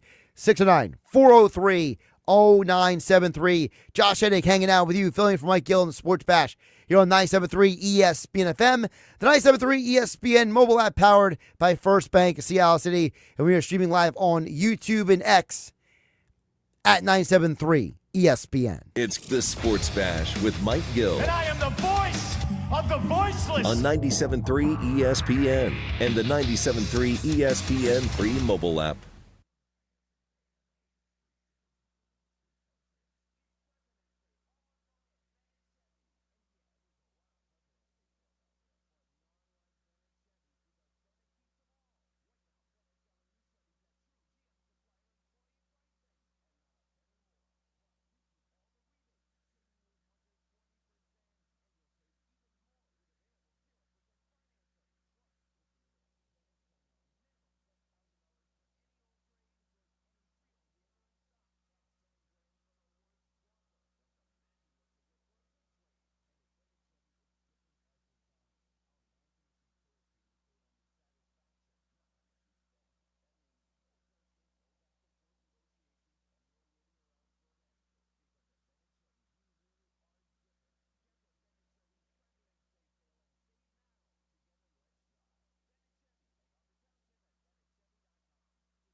This is the story of the one. As an HVAC technician, he and his digital multimeter are in high demand. So when a noisy office HVAC turns out to be a failing blower motor, he doesn't break a sweat. With Grainger's easy-to-use website and product information, he selects the product he needs to keep everything humming right along.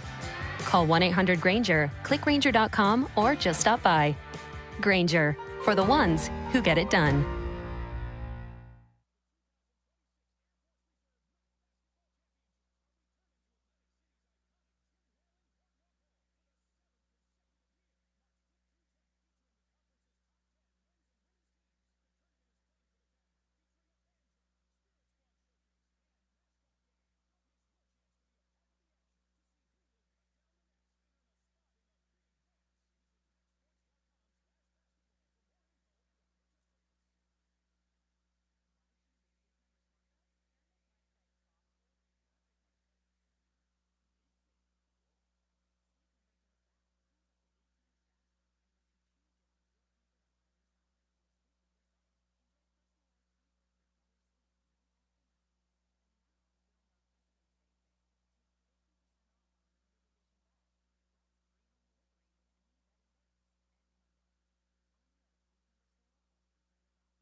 Hey, it's Mike Gill. Have you checked out the most loved Indian restaurant in South Jersey? The Nizam's Indian Restaurant on Route 40 in Egg Harbor Township is amazing and ready to serve you delicious Indian dishes. NJ.com ranked them the #2 best restaurant in all of New Jersey. At Nizam's, they believe that dining is more than just great food. It's the whole experience. The Nizam's open 7 days a week from 11:30 a.m. to 9:30. Join them for a special lunch buffet on Sundays from 11:30 to 3. Visit thenizams.com for more information.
It's the Sports Bash with Mike Gill. Keeping the fans entertained and happy. On 97.3 ESPN and the 97.3 ESPN free mobile app. 5:48 here on the Sports Bash. Josh Hennig filling in for Mike Gill. One more segment on a Tuesday on 97.3 ESPN. Don't forget, coming up, we have the very abbreviated edition of the Best of the Sports Bash that will be followed by Big Ten college basketball, Michigan versus Purdue at 6:30 p.m. here on 97.3 ESPN. Let's check back in the text board. The Whitehorse RV text board at 609-403-0973. 609-403-0973. Let me see here. UPS Jeff says, no one forced Harper to sign a 13-year contract. He now has to live with it. And listen, Jeff, I think that that's how a lot of people feel. I don't think that your take or your perspective is that unique. I think the Phillies would agree with you. I think the Phillies would say, look, Bryce, you signed this contract knowing that the market would fluctuate. You know, I think that that's where people don't always remember how these things line up. So, for me, I tend to look at, a lot of those. A lot of times when players complain, I think it goes back to the fact that the player says in the moment, well, I'm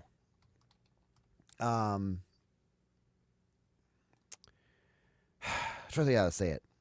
A lot of players will say, I don't care what happens in 13 years. I just care about the here and now. And I would say that, every one of those guys is lying because everyone feels differently when they see someone who they deem to be a lesser, at their craft, right? UPS Jeff, you work at UPS. If you see somebody working for FedEx and you see that guy makes double what you do, but you're putting in more hours and you're more efficient at your job, you're going to be mad. You may say before you see the FedEx guy, you're not mad, but as soon as you see that the FedEx guy is making more money than you, you're going to be mad. It's just human nature. One more from James in Delaware, chiming in at 609-403-0973 on the White Horse RV text board. He says, except for Mahomes, I don't recall an NFL contract for around 10 years. That's why they have opt-out clauses, no trade clauses, restructure contracts, and deferred money, says James in Delaware. Well, so what you're probably forgetting about is the Donovan McNabb contract. I believe that was either 10 or 12 years. So there is that contract. You have the Bledsoe contract that was signed in 2001. I believe Brett Favre also signed a 10-year contract at one point. So there have been plenty of guys who have signed very long contracts. I got to double check the exact list. Let me see here. I know I saw an article a little while ago about the longest contracts in NFL history. So, okay, so here it is. So Brett Favre, 10 years. So 10 years in 2001. I remember Drew Bledsoe, the 10-year contract. Because I remember the Bledsoe contract. That was a big part of the Brady documentary and the Brady story was that, how was Brady going to get the starting job when they gave Bledsoe this 10-year, $103 million contract? I distinctly remember that. And I remember the McNabb 12-year contract because the McNabb contract, I believe, is still the longest contract in NFL history. What else got? Oh, wow. I didn't know Dante Culpepper got a 10-year contract. That's insane. The Michael Vick 10-year contract was voided because of him going to prison. And then you got Mahomes. So there have been other instances of people getting long-term contracts, James in Delaware. So it's just that some of them didn't work out, like the Michael Vick, and others did work out, like Brett Favre. Although the Brett Favre thing, again, he retired and unretired so many times, it kind of like allowed them to get out of the contract a lot easier. Let's squeeze in one more text on the White Horse RV text board at 609-403-0973. Dan in EHT says, Phillies lowballing a lot of player contracts. Harper, Romuto, Bohm are clearly... I extremely disagree with that, Dan EHT. GT Realmuto getting 3 years, $45 million is an overpay. You're giving a catcher in his mid-30s $45 million for 3 years is not an underpay at all. And when Harper got the contract, he did the $330 million contract back in 2019, he was one of the highest paid players in all of baseball. So that's a very bad job by you, Dan EHT. You're better than that. They're not lowballed at all. And whoever's out there saying that those players are getting lowballed has a lot of misinformation. Now, the Alec Bohm thing is complicated because him and the Phillies went to arbitration. They agreed on a $10 million number. So while in the most literal sense, yes, he is paid less than many third basemen, he's still paid good money. And he's being paid more than being paid previously. So don't get it twisted. Don't cry sisters of the poor for the Philadelphia Phillies. All right, thanks everybody tuning in on 97.3 ESPN FM. Thanks to Kevin Kinkead from Crossing Broad, Adam Caplan for the Inside the Birds podcast, Nick Earnshsaw for Nick's Nuggets, Frank Klose from 97.3 ESPN.com's Phillies mailbag. And thanks to all of you out there for listening on 97.3 ESPN. Have a great night, everybody.